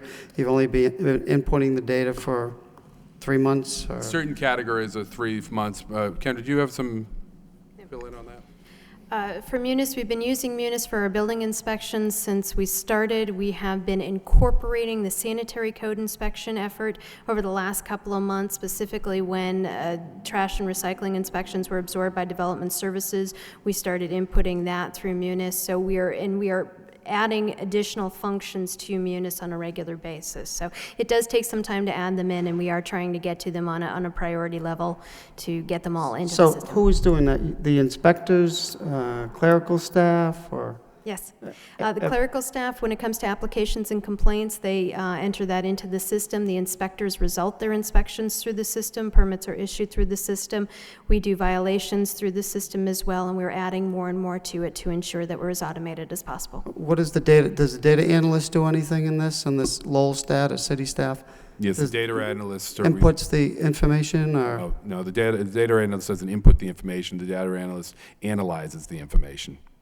So do we need more help in entering the data, considering we only got 3 or 4 months versus No. analyzing the data? No. Okay. All right. Thank you, Mr. Mayor. Thank you, Councilor Elliott. Anyone else on the presentation? Councilman Mendoza? Just regarding these certifications, do we have something published, like on a website, that lists their certification and updates the status as they pass the tests? Yes and no. The slide that's actually up on the screen next to you right now this evening does show the current certification status of all of the inspectors. I'd like to just take a moment to talk about the certification process, because I think there, frankly, has been a lot of misinformation about this process, and it's very much misunderstood. There are 2 steps involved in the state certifying that people are qualified to act as local building inspectors and building commissioners. The first step, which is actually much more rigorous and is based on what the experience and actual sort of base of expertise that the people in question have, is to evaluate their resumes and determine whether they are even eligible to sit for these examinations. And it requires a substantial amount of experience, not just in the construction industry, but in fact supervisory experience in the construction industry, and experience with the kinds of things that they will need to be inspecting. And when the question is posed about what do we look for and do we hire qualified individuals, obviously the minimum threshold is that they meet that state eligibility standard. But frankly, we vastly exceed it with almost everyone that we have hired, because we are looking for the most qualified individuals. We are not necessarily looking for the folks that have been local inspectors before. And the reality is that most people in Massachusetts, and I think if anyone takes the time to contact the state agency that does this certification, you'll hear the same thing from them. Most people, when they get their first job as an inspector, do not yet hold the certification, which is the second step in the process. And it basically, all the certification means is that you've passed a series of tests. It doesn't mean you have more experience or anything else. That comes with the eligibility review that all of our inspectors have passed. Now, fortunately, the vast majority of our inspectors have actually passed the tests that are applicable to their trades as well, as you can again see from the list. But most people, when they get these jobs, they're coming out of private practice, because most municipalities are hiring folks that, again, have the expertise and the ability to really understand the construction. You don't have career bureaucrats acting as inspectors. And the reason the state has a process where you can have 12 to 18 months, depending on the position, to take the tests and obtain the certifications is exactly that, because they understand that the majority of folks who move into these positions do not already have the certification that they bestow upon them after they take the tests. And it's very difficult to hire people from other communities when we do not have basically a competitive advantage with respect to salary. And so as a result of that, we're not pulling people from other communities, and in many cases we wouldn't necessarily want to either. In fact, we may be preferring, again, the folks that have the rich private sector construction experience that can ultimately perform a better job for us and then obtain those certifications. I believe the word waiver has been thrown around a number of times in this discussion. There are no waivers. The only waivers occur, there's no one who is presently working in development services is working or operating under a waiver of any kind. The waivers only occur if you wish to extend the 12 or 18-month period, then you can obtain a waiver. If you're in the 12 to 18-month period, which is the case with everyone we have who is not yet certified, then they are perfectly and fully in compliance with all state requirements to act as building inspectors without any waivers whatsoever. So again, I think we have, and we've, in full disclosure, we've posted the resumes of all of the building officials that we have hired, for whom questions have been raised, and I think those resumes frankly speak for themselves in terms of these people's credentials and experience. Now, to get to the question of whether we monitor when they are taking the exact tests, that is actually not something that we as the employer have the authority to do. We have the authority to monitor whether they obtain the certification within the 12 or 18-month timeline, which requires that they pass a number of tests. Some of them have voluntarily informed us, I just took this test today and passed it. Some of them have voluntarily informed the newspaper when the reporters have asked. But that is actually entirely at the discretion of the employees themselves who are taking the tests until you get to that point where you hit that 12 or 18-month deadline. And if they have not made that, then it actually becomes our business to determine whether or not they are eligible to continue to work or whether they have applied for and received one of those waivers from the state. The process of whether they have passed the individual tests is between them and actually the private testing services that administer these tests. Councilman Danza? Could you let us know how many tests for a building inspector and how many tests for a commissioner? There are 3 tests that a building inspector must take and 5 that a commissioner must take. And I assume Which 3 of includes those the are the 3. same, yeah? Yep. All right, and I think it's become important enough that I, as a council, would like to be informed as additional inspectors become certified. I realize you can't know test by test, but as you stated, you will know when they complete the certification. And so if we could be updated on, as each one of those occur, it would be nice to get to the point where most of them are certified, except for the most recent hire.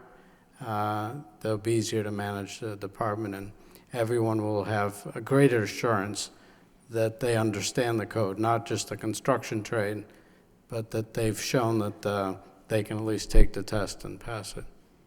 Thank you. Thank you. Anyone else on the presentation? Councilor Elliott. What are the salaries? I've heard this twice, but I haven't heard any. What are the salaries that other communities are paying? Well, generally, if in the smaller suburban communities, they don't necessarily Have we done a survey, or are we just pulling this information out? Top of my head. Okay. Mostly off the top of my head. Because I've looked at this in years past. In smaller suburban communities where we would generally draw from, they only have one person that's going to have that position, and generally they would probably have salaries in the $60,000 to $80,000 range. Okay, but we really don't know. I can get that. Okay. I think it would be helpful, yes. It's been mentioned by Mr. Bakey and by you, so I do think it would be helpful. And just secondly, there was a notation, one of the items under public health and safety. Inspection teams perform regularly scheduled sweeps of streets to proactively identify issues. I think this is a very good thing. How many have we done, and can we get a list of streets that you have done? Because we've certainly heard this from neighborhood groups that this would be, and there was somewhat of a practice in the past with SWAT teams going to neighborhoods, and I think this would be helpful if neighborhood leaders and people at home know that you've gone down here and we've addressed a certain number of things. Do you have an idea about how many streets that you've done? We're performing them on a monthly basis. When we had first started the reorg, we were doing them on a biweekly basis and have gone to monthly after the first of the year to be able to keep up on them. Since we don't enter the data to say that it was a sweep, what we can do is provide you with information on how many inspections and complaints we were noting through inspection observation, which is how we code the data through to say that it was a proactive inspection rather than a response to a complaint or a call. So do you just pick certain streets to go to and then you identify certain? We pick violations? We pick certain streets based on a number of things. We pick them based on complaints we may be receiving from the neighborhood groups. We do it based on hotspot maps that we hear from the police about when we go to the regular comp stat meetings. We do it based on any particular initiatives that are going on in the city. And then we also do it on areas if we've had a particular problem with a property that we've noted, then we'll do a sweep of the surrounding properties as well since we're down there. So I think we can provide you with information on inspector observed related complaints, which will give you a sense of how we're doing on that. And same thing, just along the same paragraph, you've done 514, this is on the solid waste, 514 inspections using solid waste inspectors. How many citations were issued? Once we're doing the inspections, are we issuing citations? What we certainly do try to do, especially with solid waste and recycling, is contact the property owner and try to get them to remedy before we issue tickets. If it's a multiple offense or a repeat offense, we do issue tickets right away, and we can get that data.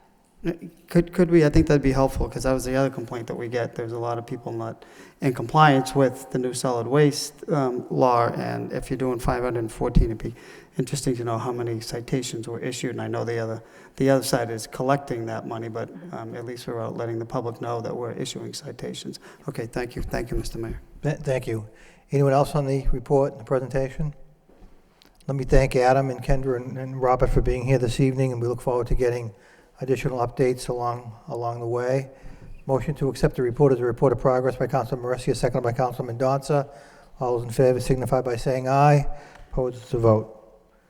Moving on to the next item on the agenda.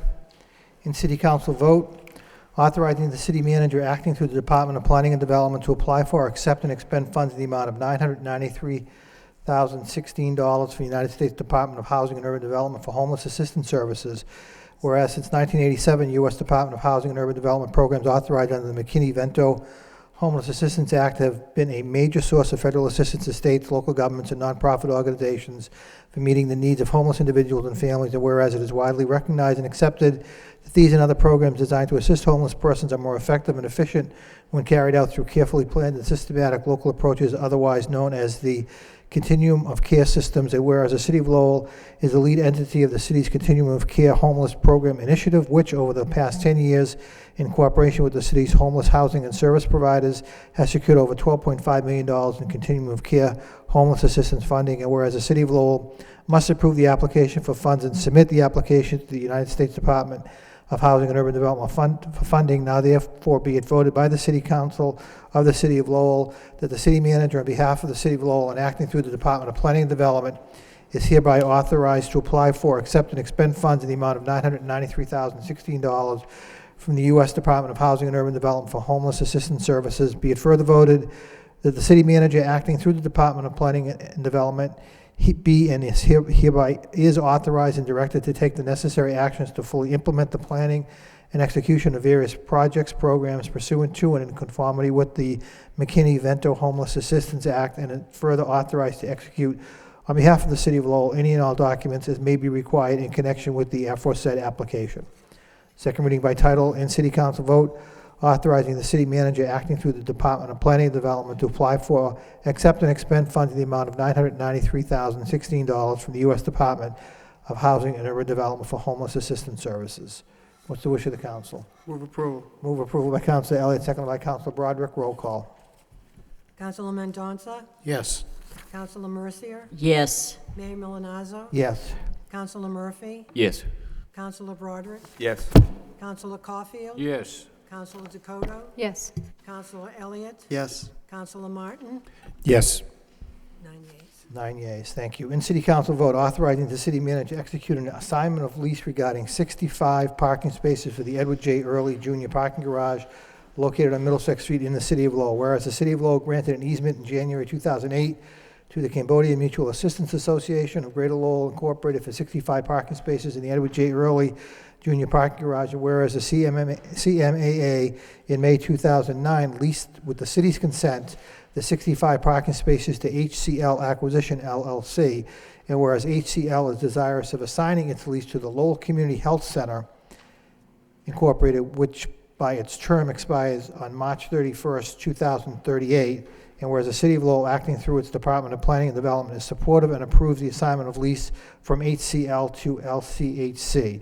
Now therefore be it voted by the City Council of the City of Lowell by a 2/3 vote as follows: authorizing the city manager to execute an assignment of lease from HCL Acquisition LLC to Lowell Community Health Center Incorporated, which involves 65 parking spaces in the Edward J. Early Jr. parking garage. A copy of said assignment of lease dated September 12, 2011 is here to attached marked A and incorporated by reference in this vote. Second reading by title. In City Council vote, authorizing the city manager to execute an assignment of lease regarding 65 parking spaces in the Edward J. Early Jr. parking garage located on Middlesex Street in the City of Lowell. What's the wish of the council? Move approval. Move approved by Council Caulfield, second by Councilman Mendonça. Question? Yes. Councilman Mendonça, then I'll recognize Council Elliott. Just a quick question to the manager through the mayor. The original agreement was, and still is, in essence, the lowest rate the city offers per parking space, because we did use their land as to build a garage. So in exchange for lower cost of the land, they received this lease. But it does say that it's the lowest rate, and I was just wondering if it's still that $48 per space, or the lowest rate has increased since then? It is. That still is? So that hasn't changed? All right, thank you. Council Elliott. Thank you, Mr. Manager. What is the cost to operate that garage right now on a if we're going to take a full cost assessment of all of the parking spots? How much does it cost? I don't think we have that number off the top of our heads here. I can't give you a specific number, but what Chuck Carney has conveyed to me in appreciation for everyone who was involved in that project is that it is by far the most cost-efficient of the buildings to operate of any of the garages that we have in the city. Well, I think it's important to know what the cost per space is, because we're looking, the request is for 65 spaces at $48 per space. And what I do know is that we've had discussions about parking rates and a potential deficit in the parking enterprise fund. So when we go to adopt things like this, they have an effect in the future.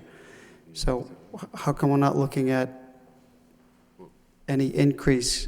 I know that you said the fund is probably sustainable for another year, but this is a 30-year lease. Right. It goes, that enterprise is in good shape. That we don't see an increase needed there for some time.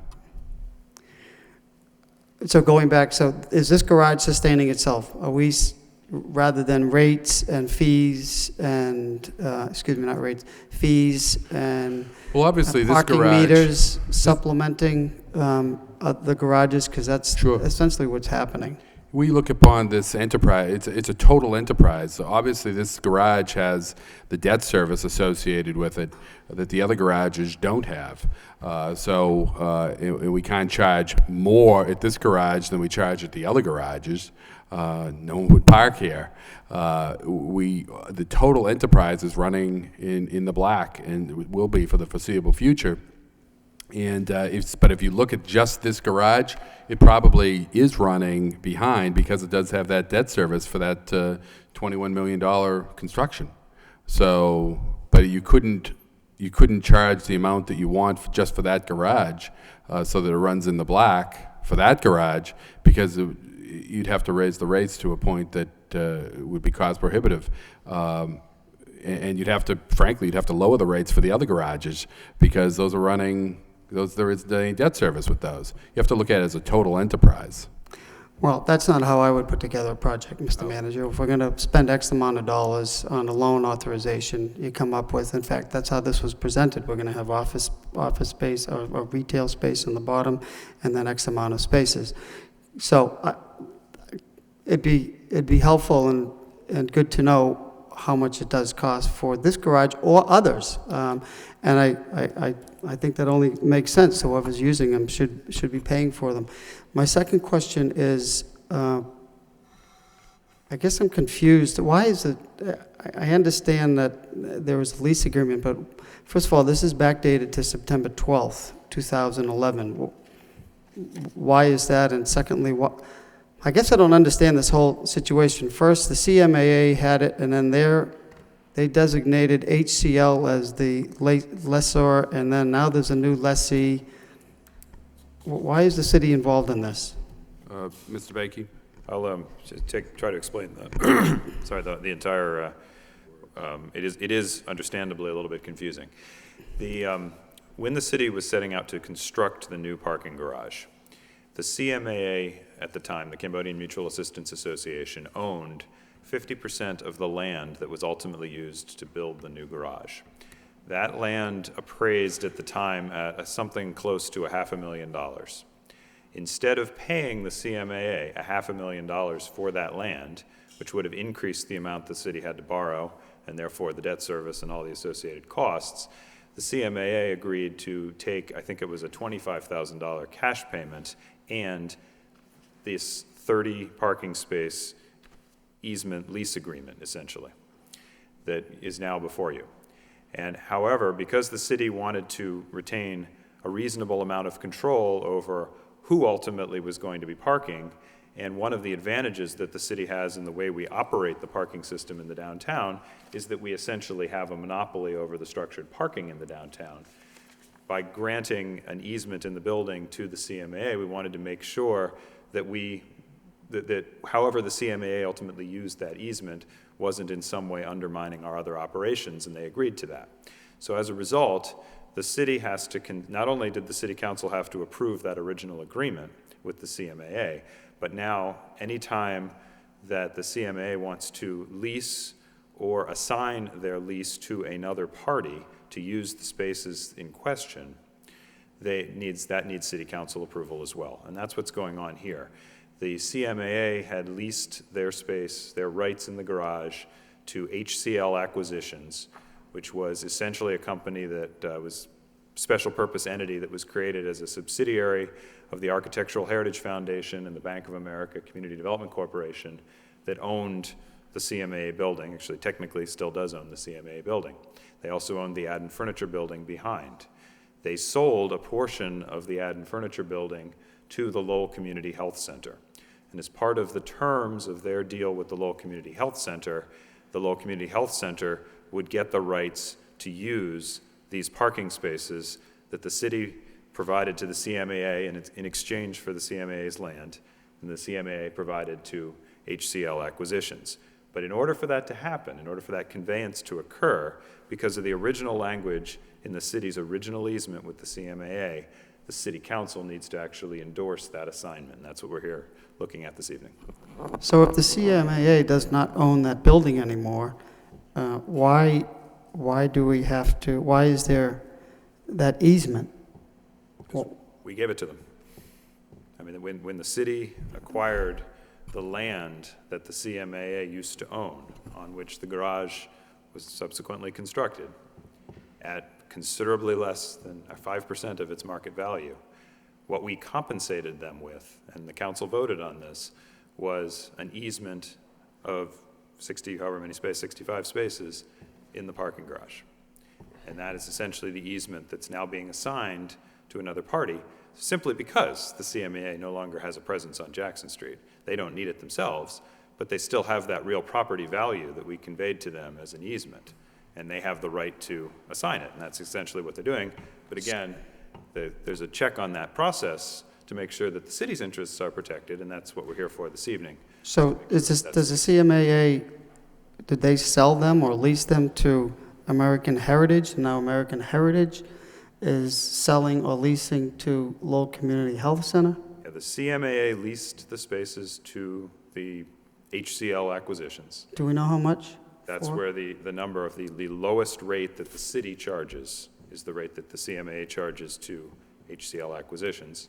And now, because HCL Acquisitions wishes to basically have those rates assigned to the Lowell Community Health Center, the Lowell Community Health Center will now be paying that lease. And again, it will still be, as is spelled out in the documents before you, it's the lowest rate that the city presently charges for parking.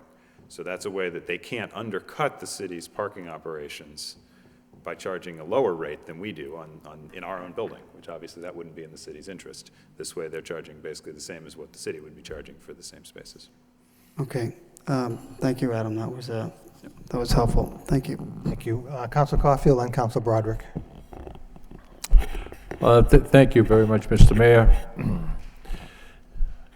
I remember the evening. I remember the vote. The vote for the early garage was 6-3. And I, as one councilor, wanted to see that neighborhood change for the positive. Appleton Street, Middlesex Street, Jackson Street. The early garage was the anchor and the key to the Hamilton Canal and all those improvements.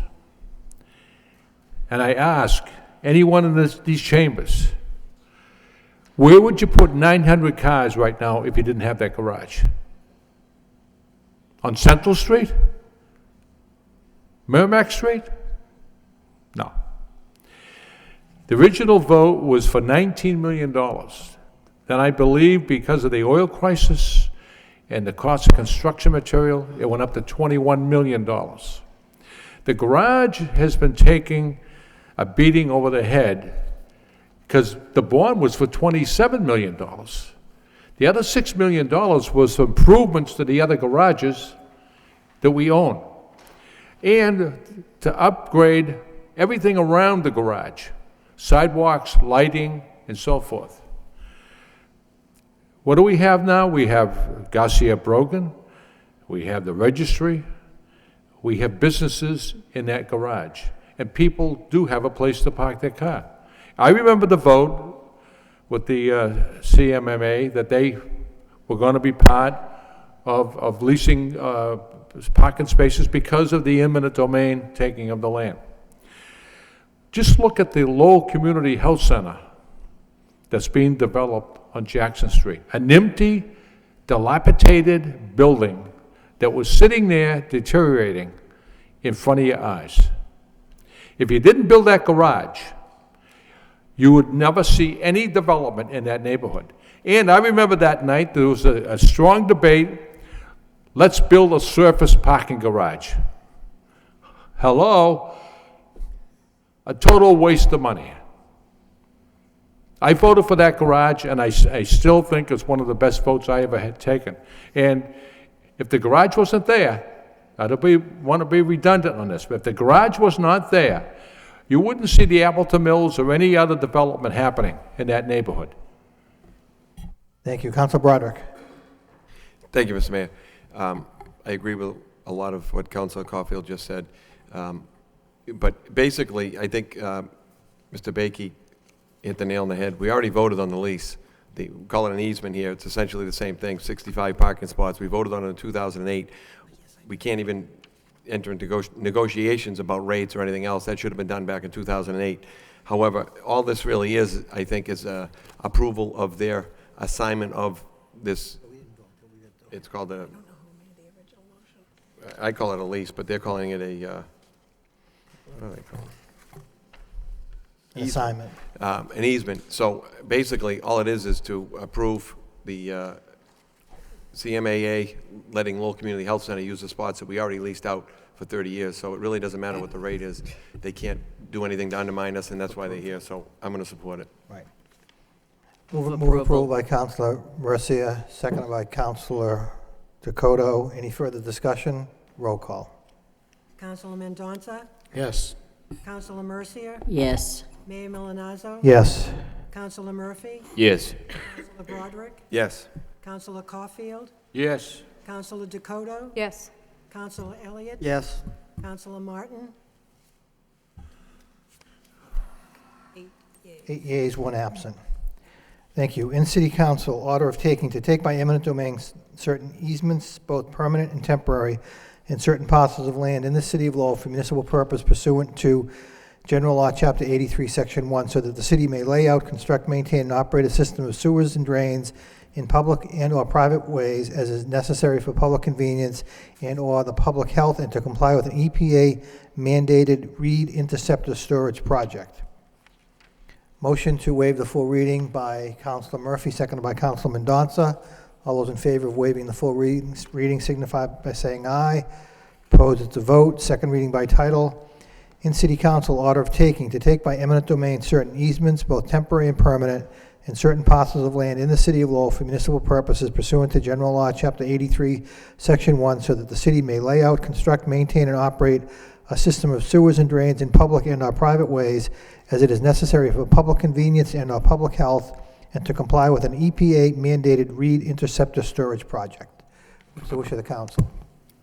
Move approved by Councilor Broderick, second by Councilor Caulfield. Any questions? Roll call. Councilor Mendonça, Yes. Councilor Mercier, Yes. Mayor Milonazo, Yes. Councilor Murphy, Yes. Councilor Broderick, Yes. Councilor Caulfield, Yes. Councilor Dakota, Yes. Councilor Elliott, I work for EPA and under full disclosure, so I vote present. Councilor Martin, Yes. 8 yeas, 1 present. 8 yeas, 1 present. Thank you. Last item on the city manager's portion of the agenda. In City Council vote, authorizing the city manager on behalf of the city of Lowell to accept a gift of a 5-foot by 8-foot mesh utility trailer with a gate from the Northern Middlesex Council of Governments, whereas NIMCOG desires to donate the 5-foot by 8-foot mesh utility trailer with gate to the city of Lowell, and whereas the city of Lowell desires to accept the gift of said 5-foot by 8-foot mesh utility trailer with gate, and whereas the 5-foot by 8-foot mesh utility trailer with gate will be utilized with other sealing equipment used for the performance of sealing weights and measures for the city of Lowell by NIMCOG. Now therefore be it voted that the city manager be and he is hereby authorized in the name of the city of Lowell to accept a gift from the Northern Middlesex Council of Governments of a 5-foot by 8-foot mesh utility trailer with a gate pursuant to Mass General Laws, Chapter 44, Section 53A and a half. Be it further voted that we, the members of the City Council of the City of Lowell, jointly and severally, do hereby commend and officially extend the gratitude of the City of Lowell to the Northern Middlesex Council of Governments for the generosity displayed through the donation of the aforesaid gift to the City of Lowell. Second reading by title. In City Council vote, authorizing the city manager on behalf of the City of Lowell to accept a gift of a 5-foot by 8-foot mesh utility trailer with a gate from Northern Middlesex Council of Governments. Move approval. By Council Caulfield, second by Council Martin. Any discussion? Sure, we're getting a gate, right? Pardon me? It's the Yes. trailer with the gate. Yes. Okay. Roll call. Councilor Mendonça, Yes. Councilor Mercier, Yes. Mayor Milonazo. Yes. Councilor Murphy, Just wanted to disclose that I'm a representative to Correct. NEMCOG. Thank you. Councilor Murphy represents the council on NIMCOG. Councilor Broderick, Yes. Councilor Caulfield, Yes. Councilor Dakota, Yes. Councilor Elliott, Yes. Councilor Martin, Yes.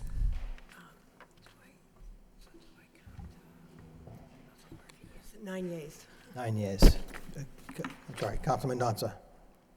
Well, on the next reports. Oh, yes, subcommittee reports. Okay.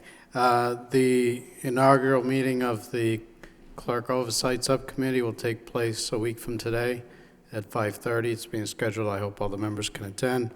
And just prior notice that subsequent meetings may be on Thursday rather than Tuesday, so where possible. Thank you. Also on the subcommittees, Councilor Elliott brought up earlier in the evening, we do have the minutes from the Finance Subcommittee. The chair would recognize Councilor Elliott. Motion to accept the minutes? Motion to accept the minutes by Councilor Elliott, seconded by Councilor Broderick. Any questions, comments? All those in favor of accepting the subcommittee minutes signify by saying aye. October Opposed to 18th. the vote. Any other subcommittee reports?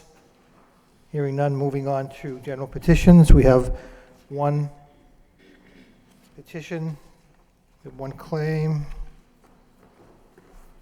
we have one property damage claim, referred to the law department by Councilor Mercier, seconded by Councilor Dakota. All those in favor signify by saying aye.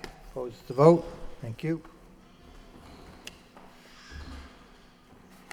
Moving on to the motion section of the agenda. The first motion by Councilor Martin. Motion, City Council requests the city manager have the proper department investigate lack of street lighting at 122 Andrews Street and add lights as necessary. Seconded by Councilor Mercia. Councilor Martin. Thank you, Mr. Mayor. This was brought up to me by a couple residents. Andrews Street is where the Sacred Heart School used to be, and with the closure of the school, a lot of the lighting in that area was provided either by the parish or by the school, and it's gone away now. So neighborhood's a lot darker than it was for many years, and there's an opportunity to add some street lighting in that area. It'd be most welcome by the neighbors. Thank you. Any further discussion? All those in favor of the motion signify by saying aye. Opposed with the vote. Next motion by Councilor Martin. Motion, City Council requests the city manager have the proper department investigate possibility of having Cheryl Lee Lane be residential parking only and report back to council. Seconded by Councilor Mendonça. Councilor Martin. Thank you, Mr. Mayor. This was brought up to me by a resident on Cheryl Lee Lane. That's a street off the boulevard, not far from the Bellegarde Boathouse at UMass Lowell. There are a number of events there over the course of the summer, and oftentimes, you know, there is parking provided in certain places, but people seek out different places and becomes overwhelmed at times with people going to events and parking on the neighborhood streets. So I know there's a process in place, need to survey everybody on the street and all that, but the person I talked to said most of the residents, if not all the residents in the streets, would be in favor of something like this. Maybe, you know, they can come up with limited times a day or weekend days, but it's really to address events at all the events that happen along the boulevard, the Vandenberg Esplanade, the Sampus Pavilion, the Boathouse, where this street gets inundated with parking. Thank you. Any further discussion on the motion? All those in favor signify by saying aye. Opposed to vote. Next motion by Councilor Rita Mercia. Motion, City Council requests the city manager have the law department draw the proper vote to have a 60-day trial for handicap parking sign in front of 57 Fifth Street. Seconded by Councilor Broderick. Councilor Mercia. Thank you, Mr. Mayor. When a councilor makes a motion such as this, there is a follow-up and a requirement by the people that request it to provide the proper information to the city clerk. This individual has done that, so thank you. The motion speaks for itself. Thank you. All those in favor of the motion signify by saying aye. Opposed to vote. Next motion by Councilor Mercia. Motion, City Council requests the city manager find ways to expedite the 5-month backlog regarding water hearings. Seconded by Councilor Elliott. Councilor Mercia. Thank you, Mr. Mayor. And I'm directing this through you, Mr. Mayor, to the city manager, because there are a lot of things that happen in the city that we don't know about unless circumstances arise and then it comes to our attention. And it's incumbent upon us to do what we have to do in response to what the overview is of the situation. Having said that, I received a call from a couple recently, and they went on vacation in Florida for the winter, and when they came back, their $38 water bill became $450. Having said that, they didn't pay it. They applied for a hearing on May 11th. When they applied for the hearing, of course, they didn't pay it, so the next quarter came in and they owed $750 on top of the previous $450, which brought their bill to $1,200 for 2 quarters, which I don't know what happened there. So they requested in May 11th to have to go before a hearing. Now here we are in October, so that's 5 months ago. They still haven't had a date to go into the hearing, which troubles them because the interest that was accruing, they paid off that $1,200 bill. They paid it off because there was a threat to shut off their water. They didn't want their water shut off. They didn't want to have the interest keep piling, so they paid the bill thinking, my God, this is unbelievable. Having said that, though, they haven't had a hearing yet, but they're afraid that they're going to go into Florida again, and they're going to call that hearing. So I kind of seen that that wasn't going to happen because we did some talking, but be that as it may, I think I'm falling into a trap here, but, you know, you have to, I know, but you have to help people out. So be that as it may, in yesterday's paper, on the front page, was a woman who represents a condo unit, and you could see that in July of 2010, they had applied for a hearing as well. And still, that was like 8 months ago, they haven't had the hearing.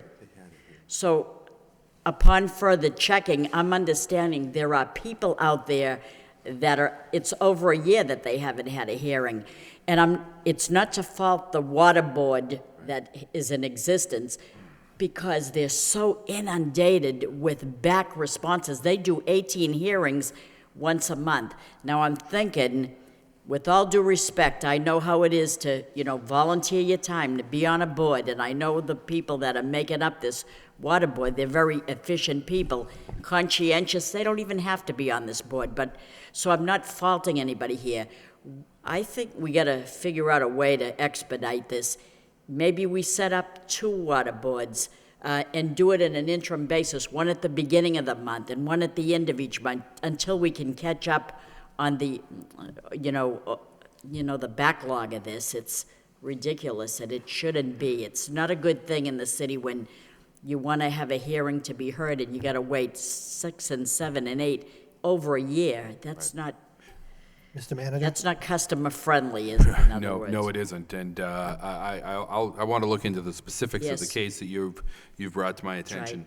And so if you and I could have a Yes. conversation about that. In the case of the condo association, I think that they may not have had a hearing per se, but their matter was reviewed, and I believe that it was denied because it was a case of actual readings versus estimated readings in that case. But I want to get to, I know that they've been meeting on a monthly basis, as you indicate. I did ask Mark Young today regarding this 5-month, because that was the first I'd heard that it was. I know I see the people lined up each month to go into their hearings, so I know they're holding hearings. But the 5-month did strike me as excessive, so I want to get to the bottom of that. I've already had some communications. Actually, it was a topic of discussion in our meeting that we had this morning with Inspectional Services, to see if there's some ways that we can do things a little bit differently with regards to the water board.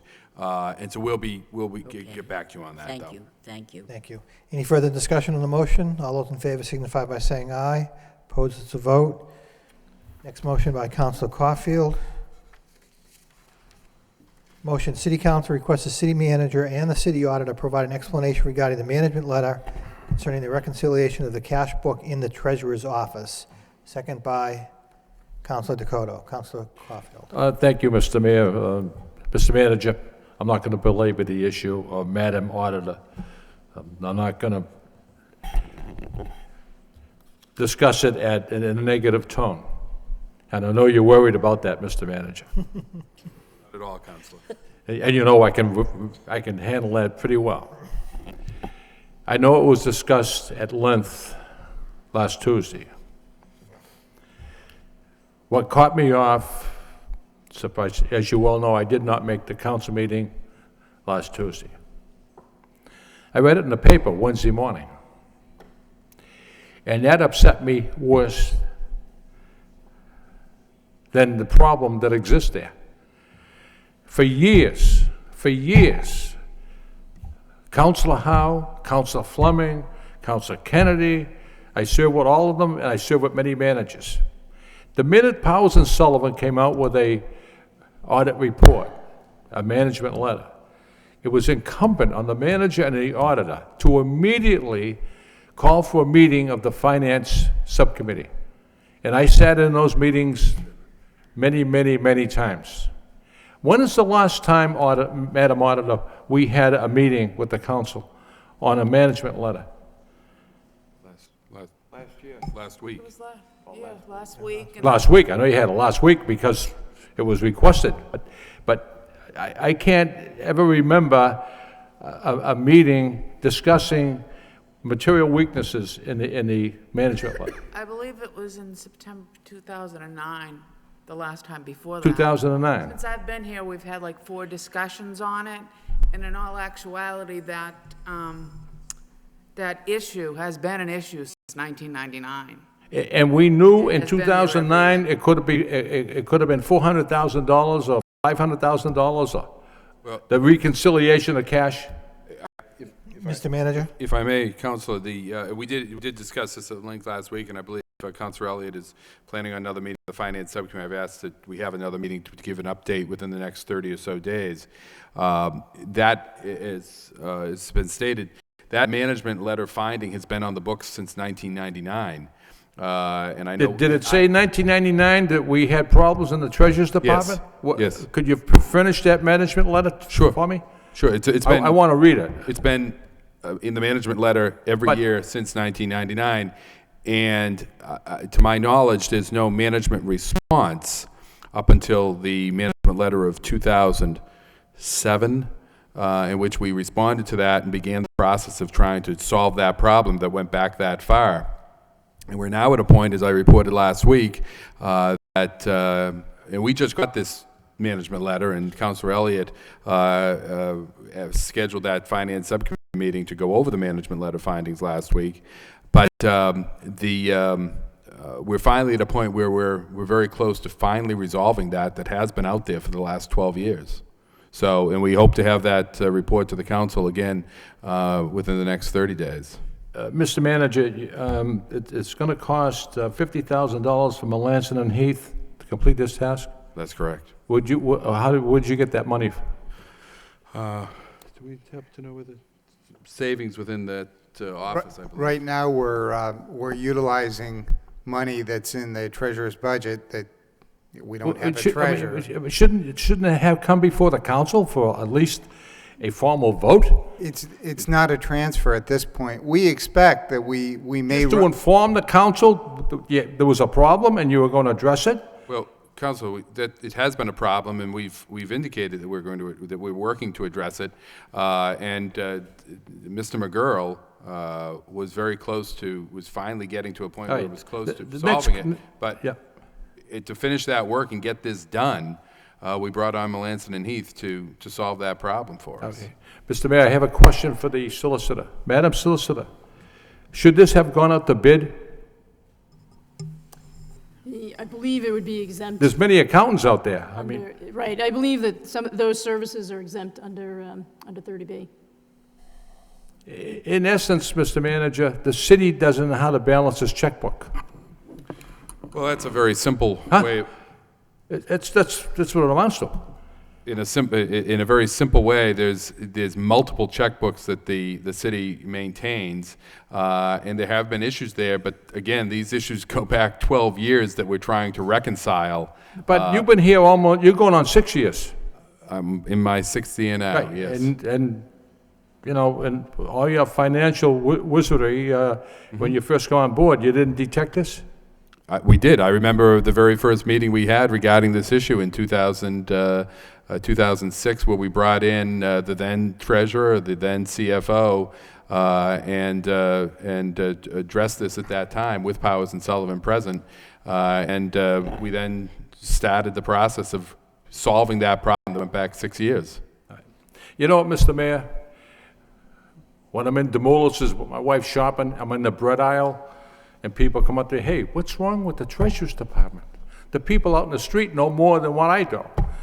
And that's embarrassing. And Mr. Manager, I'm only going to be here till December 21st or December 31st. I'll be gone. But a word to the wise, keep the council informed on almost every single matter. It's to your benefit, because if you don't, it's going to come back and bite you. Council Broderick. Thank you, Mr. Mayor. I think I understand what Council Caulfield's saying. However, missing a crucial piece is that we had a subcommittee meeting where we did go through this. This was explained. This was discussed. It wasn't discussed prior to hiring them, evidently, but it had something to do with the paying of the treasurer, which was not expected, and there was another gap created that needed to be. We did have an in-depth discussion, and maybe getting the information from the subcommittee from the story in the newspaper didn't leave the same, taste in his mouth as he might have if he was at the meeting, and I understand he couldn't make it. But I think assumptions were made based upon the story that might not necessarily be true, or all that accurate. But the reality is the problem's gone on too long. You know, Mr. Manager, you've been here for 5 years, starting the 6th. You've been addressing it. We all wish it had been addressed sooner. It would have required some more resources, I think, maybe going outside sooner. And this has been tough, and we've been cutting and cutting and cutting. So the reality is, within 30 days, we should have it straightened out. Remember, this report is from 2010, which is a year ago. So, you know, this should address the problems, but I don't think it's fair to say, that, you know, to keep us informed. We had a meeting on this where this was addressed, and all these things were fleshed out for an hour and a half. Thank you. Councilman Donza?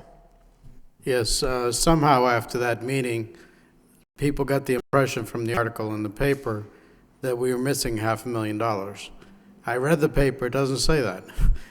I mean, we try to explain, it's just an accounting thing, discrepancy, where we know we wrote checks. The bank hasn't received them yet. So our checkbook says we have about $500,000 less than the bank says we do.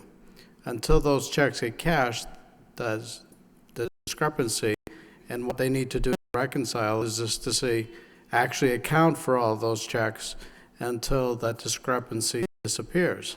And until they do that, if there is an error, it's hard to detect. But if there is an error, it's be much smaller than the $500,000, hopefully. And it's good to hear that within 30 days, they hope to have that resolved so that going forward, they'd be able to keep track of uncashed checks and be able to account for them, so we'll know exactly what the discrepancy, if any, there is, and be able to account for them. And some of these checks just need to be identified as, gee, somebody returned that, never going to be cashed. And we need to take it off the books, and then the amount of that check will no longer be a discrepancy.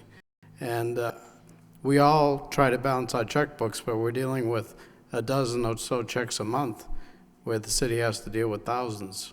So it's not an easy job, but I agree that it shouldn't have gone on this long, and that it will be addressed, and I look forward to having our subsequent subcommittee meeting where we're told that we're back on track, we can reconcile the checkbooks month by month. Thank you. Thank you. Anyone else on the motion? Councilor Elliott? Thank you. I see it as a little bit more serious than that. When we asked Powers and Sullivan last week the number, if he could identify the number of transactions, he couldn't. He guesstimated. He talked about 0.5%, hundreds or thousands transactions. He took a guess at what the variance was, or could be the gap, $500,000. Cash reconciliation is a basic accounting function that everything else rolls into. The warrants, I mean, I have a motion on tonight about setting the tax rate. Everything rolls into that. I'm not speaking to you, Mr. Moses, or you, Madam Auditor. I know you know that. But for people at home, it's a basic function that has been, that has not been done where or what the financial impact is, and we won't until we resolve the cash reconciliation. So I understand. I understand your point, Councilor, that it's it's checks that may not be cashed or not, but we don't know, and I think that's what the concern is. There was a concern of the auditor last week, and clearly concerned that we need to bring somebody on to address this. Rebuilding a cash book, I'm sure, is a concern to you, Madam Auditor, but it has to start somewhere because there's no frame of reference. I had the same question as Councilor Caulfield did under 30B. How can you just hire somebody under $50,000 contract without, you had to at least get some solicitations, correct? No, under 30B, Section 1, there is a list that are exempt. Some of those services might be professional witnesses, attorneys, doctors, and I believe certified public accountants are included in that. So if you are going to avail yourself of any of those types of services, then the provisions of 30B don't apply. They have the flexibility to go out and hire the people that you think are best meet the needs of the time.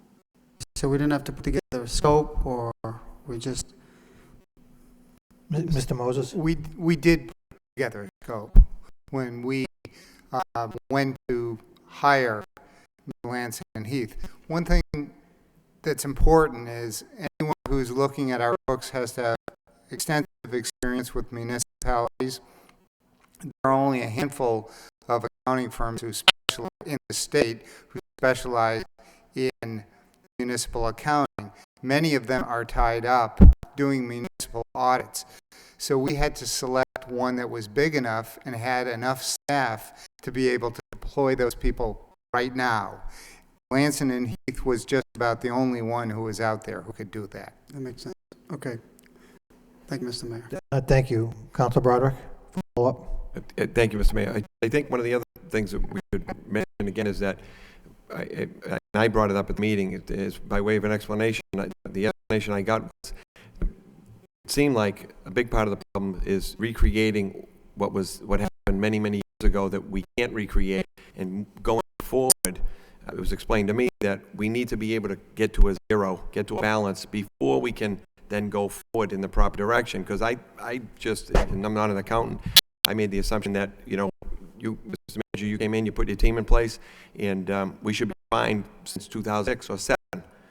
The problem is that if we're heading in the wrong direction, we have to correct that before we set our course. So in terms of moving forward, so I think that from the newspaper article and people that I've spoken to think that for the last 12 years, we haven't known what we're doing down there.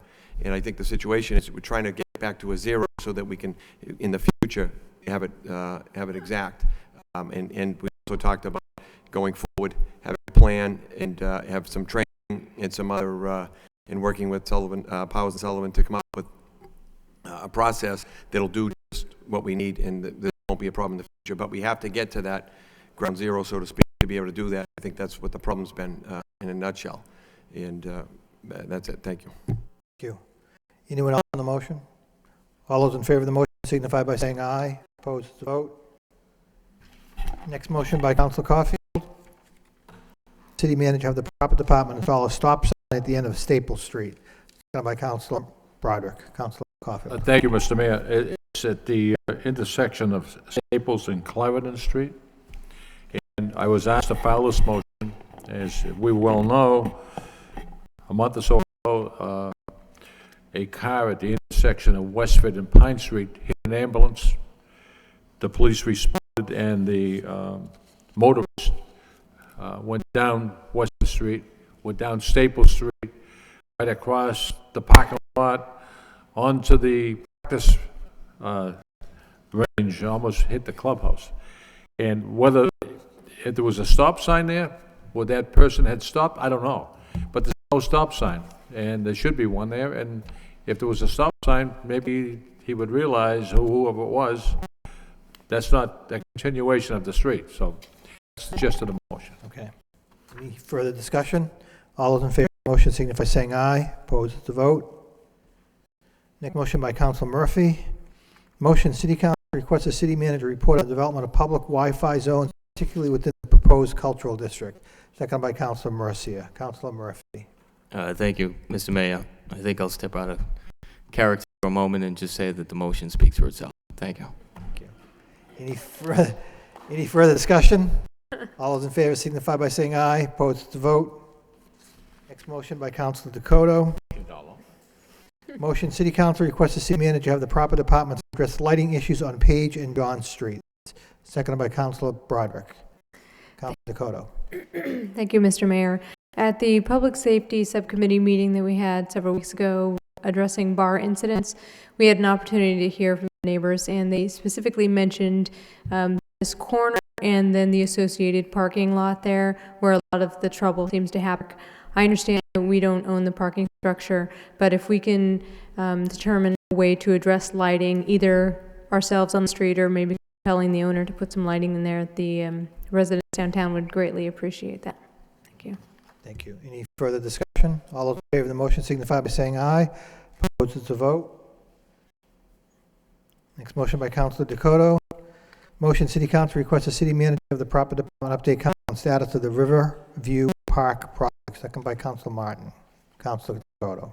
Thank you again, Mr. Mayor. So I had an opportunity to travel to Little Rock and North Little Rock on the trolley tour recently, and they have a setup similar to what we have in the downtown with the river and Centerville, and they have a very nice park that connects that. And I know our master plan, part of our master plan in the city is to try to connect the neighborhoods, and so I live right there, and I was kind of paying attention to what river walk along between Bridge Street and Aiken Street, Aiken Street Bridge. And as I was talking to Mr. Backey about this idea, he directed me to Diana Trad, who apparently had done some work there and surveyed the residents to find a way to improve that area and connect Centerville to the downtown as a neighborhood. So they created this Riverview Park plan, and it's been sitting just waiting for some updates and probably funding. So if we could get an update on that project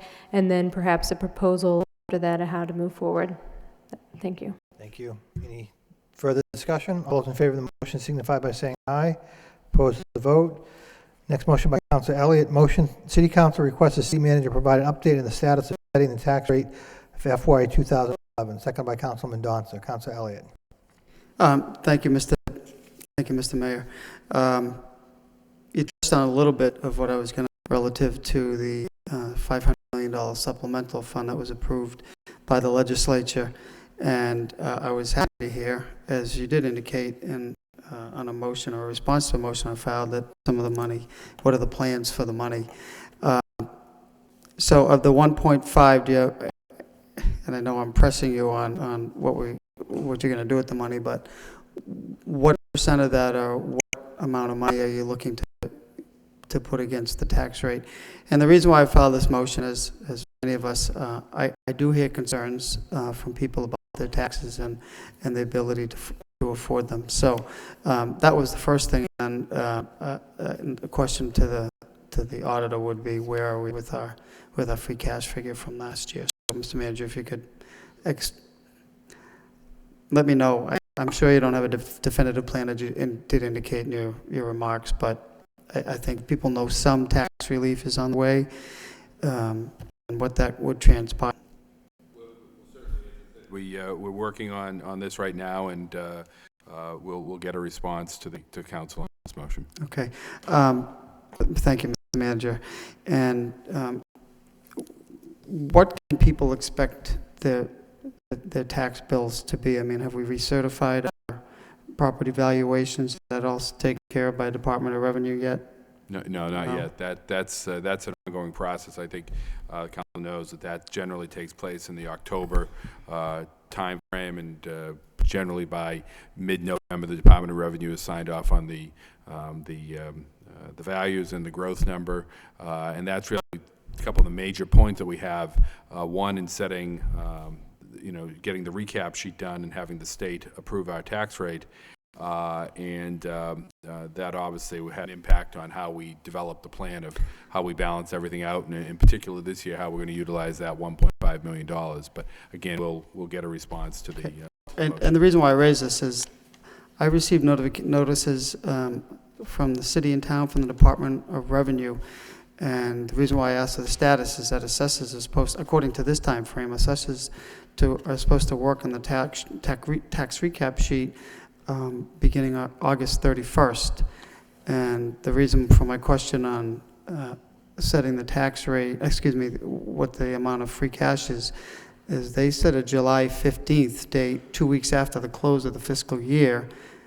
All accounts are closed out, result balance sheet and supplemental documentation submitted to DOR. It's the certified free cash. So can you tell me, Madam Auditor, where we are with that process? By the 15th of July, I hadn't even done the last check run for the fiscal year. That means you can submit up to the 15th if everything was perfect in the perfect world. It's actually way too early to even think about free cash at this point in time until we get the cash straightened away and things of that nature. And so it won't be wrapped up until, I'd say, the end of November, middle of December at best. It doesn't impact our tax rate because we don't No, it doesn't, use and that. it won't. However, it is good to note, but DOR says you close the books by the second week. If I was running the city on a PC, I probably could, but the city of this size, So you don't close the books on the 2 weeks? the books are closed, but everything needs to be reconciled. Legally, you have up to the 15th of July to submit your bills for the prior year. Then you run your last check run, and that's not till after the 15th. Okay. And the auditors are in here now, so. And if I may, that's, as you recall, Mr. Manager. The Department of Revenue did put the city on a watch list back in 2006, the spring of 2006, that required that an audit be done before any of the tax recap sheets were filed. And you may recall that the Department of Revenue sent a very nice letter to us last year lifting that requirement from the city and commending the city council and the administration for the work that had been done in sort of righting the ship financially. So we don't need to have that audit done this year, but we did indicate to the Department of Revenue at the time that it's still our intention to get the audit done so that we can file that with the paperwork with the state. We don't have the requirement to submit it before they certify our tax rate. Not any longer, right. Okay. Okay. Well, the motion is, I just want to get an update. I mean, people want to know what is happening with the taxes. We're all out campaigning, we're knocking on doors, and people want to know what is going to happen. You know, is it going to go up? And if it is, how much is it going to go up? That's really the reason why. We're trying to get to that as quickly as we can. Okay, thank you. Council Caulfield? Yes, Mr. Mayor, it's germane to the subject. Madam Auditor, would you have a ballpark figure on free cash? No, I would not. Do we have any money at all in a contingency account, escrow account? I know we have one for the state, for that account. I know something, that's something about $4 million. 4.2. Yeah. Do we have any other money in any accounts? And if we do, how much? Yes, you have the stability account that you voted $1.2 million in from free cash. I can't hear you, Madam. You voted free cash last year, 1.2, to additionally go into the stabilization fund that was already there. There's no other money in some account, escrow account, nothing? Stabilization funds, that's it. Thank you. Any further discussion on the motion? All those in favor of the motion signify by saying aye. Opposed to vote. The last motion of the evening by Councilor Elliott. Motion, City Council direct the city manager to develop a plan to put savings after set aside from mitigation fund from any potential health care savings into tax relief. Second by Councilor Mercia. Councilor Elliott. Again, Mr. Manager, as we're out getting comments and concerns and observations from people in the city, they have seen the presentations that we've put forward, and they see potential savings of $4 to $6 million. You know, and their question is, well, that's great. Where is it going to go? Is it just going to end up in the general fund and this big old fund, and you know, we'll never see anything from it directly, I suppose. But I don't know if there's any way to set up a special revenue fund to do that. For any potential savings from the healthcare trust fund, or, you know, Mass General Law says it just goes all in there. But I wanted to bring it forward and let people know that I did bring it forward, and see what your thoughts are on that, Mr. Manager. I think the short answer is, and again, we'll be happy to develop a more formal response to this. Again, all these motions are brought forward, and I did begin the process of addressing these as they came up. I know that that's generally has not been the practice here in the city, but I'm more than happy to kind of give a sense of some of these where I can. On this one, I think the bottom line is we're in negotiations right now with our unions. That's what we wanted to do. The city council asked that we do that, and so we're talking with them now in terms of what type of healthcare savings might result, and hopefully I will be able to report something back to the council by December 13th. Can I just ask you about the mitigation fund? Because I know we have a set aside that we Right. legislation requires a set aside for a mitigation fund. How effective has that been with the prior unions that you've negotiated? Hasn't been touched yet. It hasn't been touched? How much is in that fund? $300,000. 300,000, okay. And what would be required, is it, I can't remember the legislation, is it percentage of? It's 25% is by statute. We can go more if we agree. We can go less if they agree, they being the unions. Again, this is all part of the collective bargaining process that we're undergoing right now to see how this will all be worked out. Okay. Thank you. Thank you. Any further discussion on the motion? All those in favor of the motion signify by saying aye. Opposed to vote. That concludes the agenda this evening. Motion by Council Martin, seconded by Council Dakota, that we stand adjourned. Thank you all very much.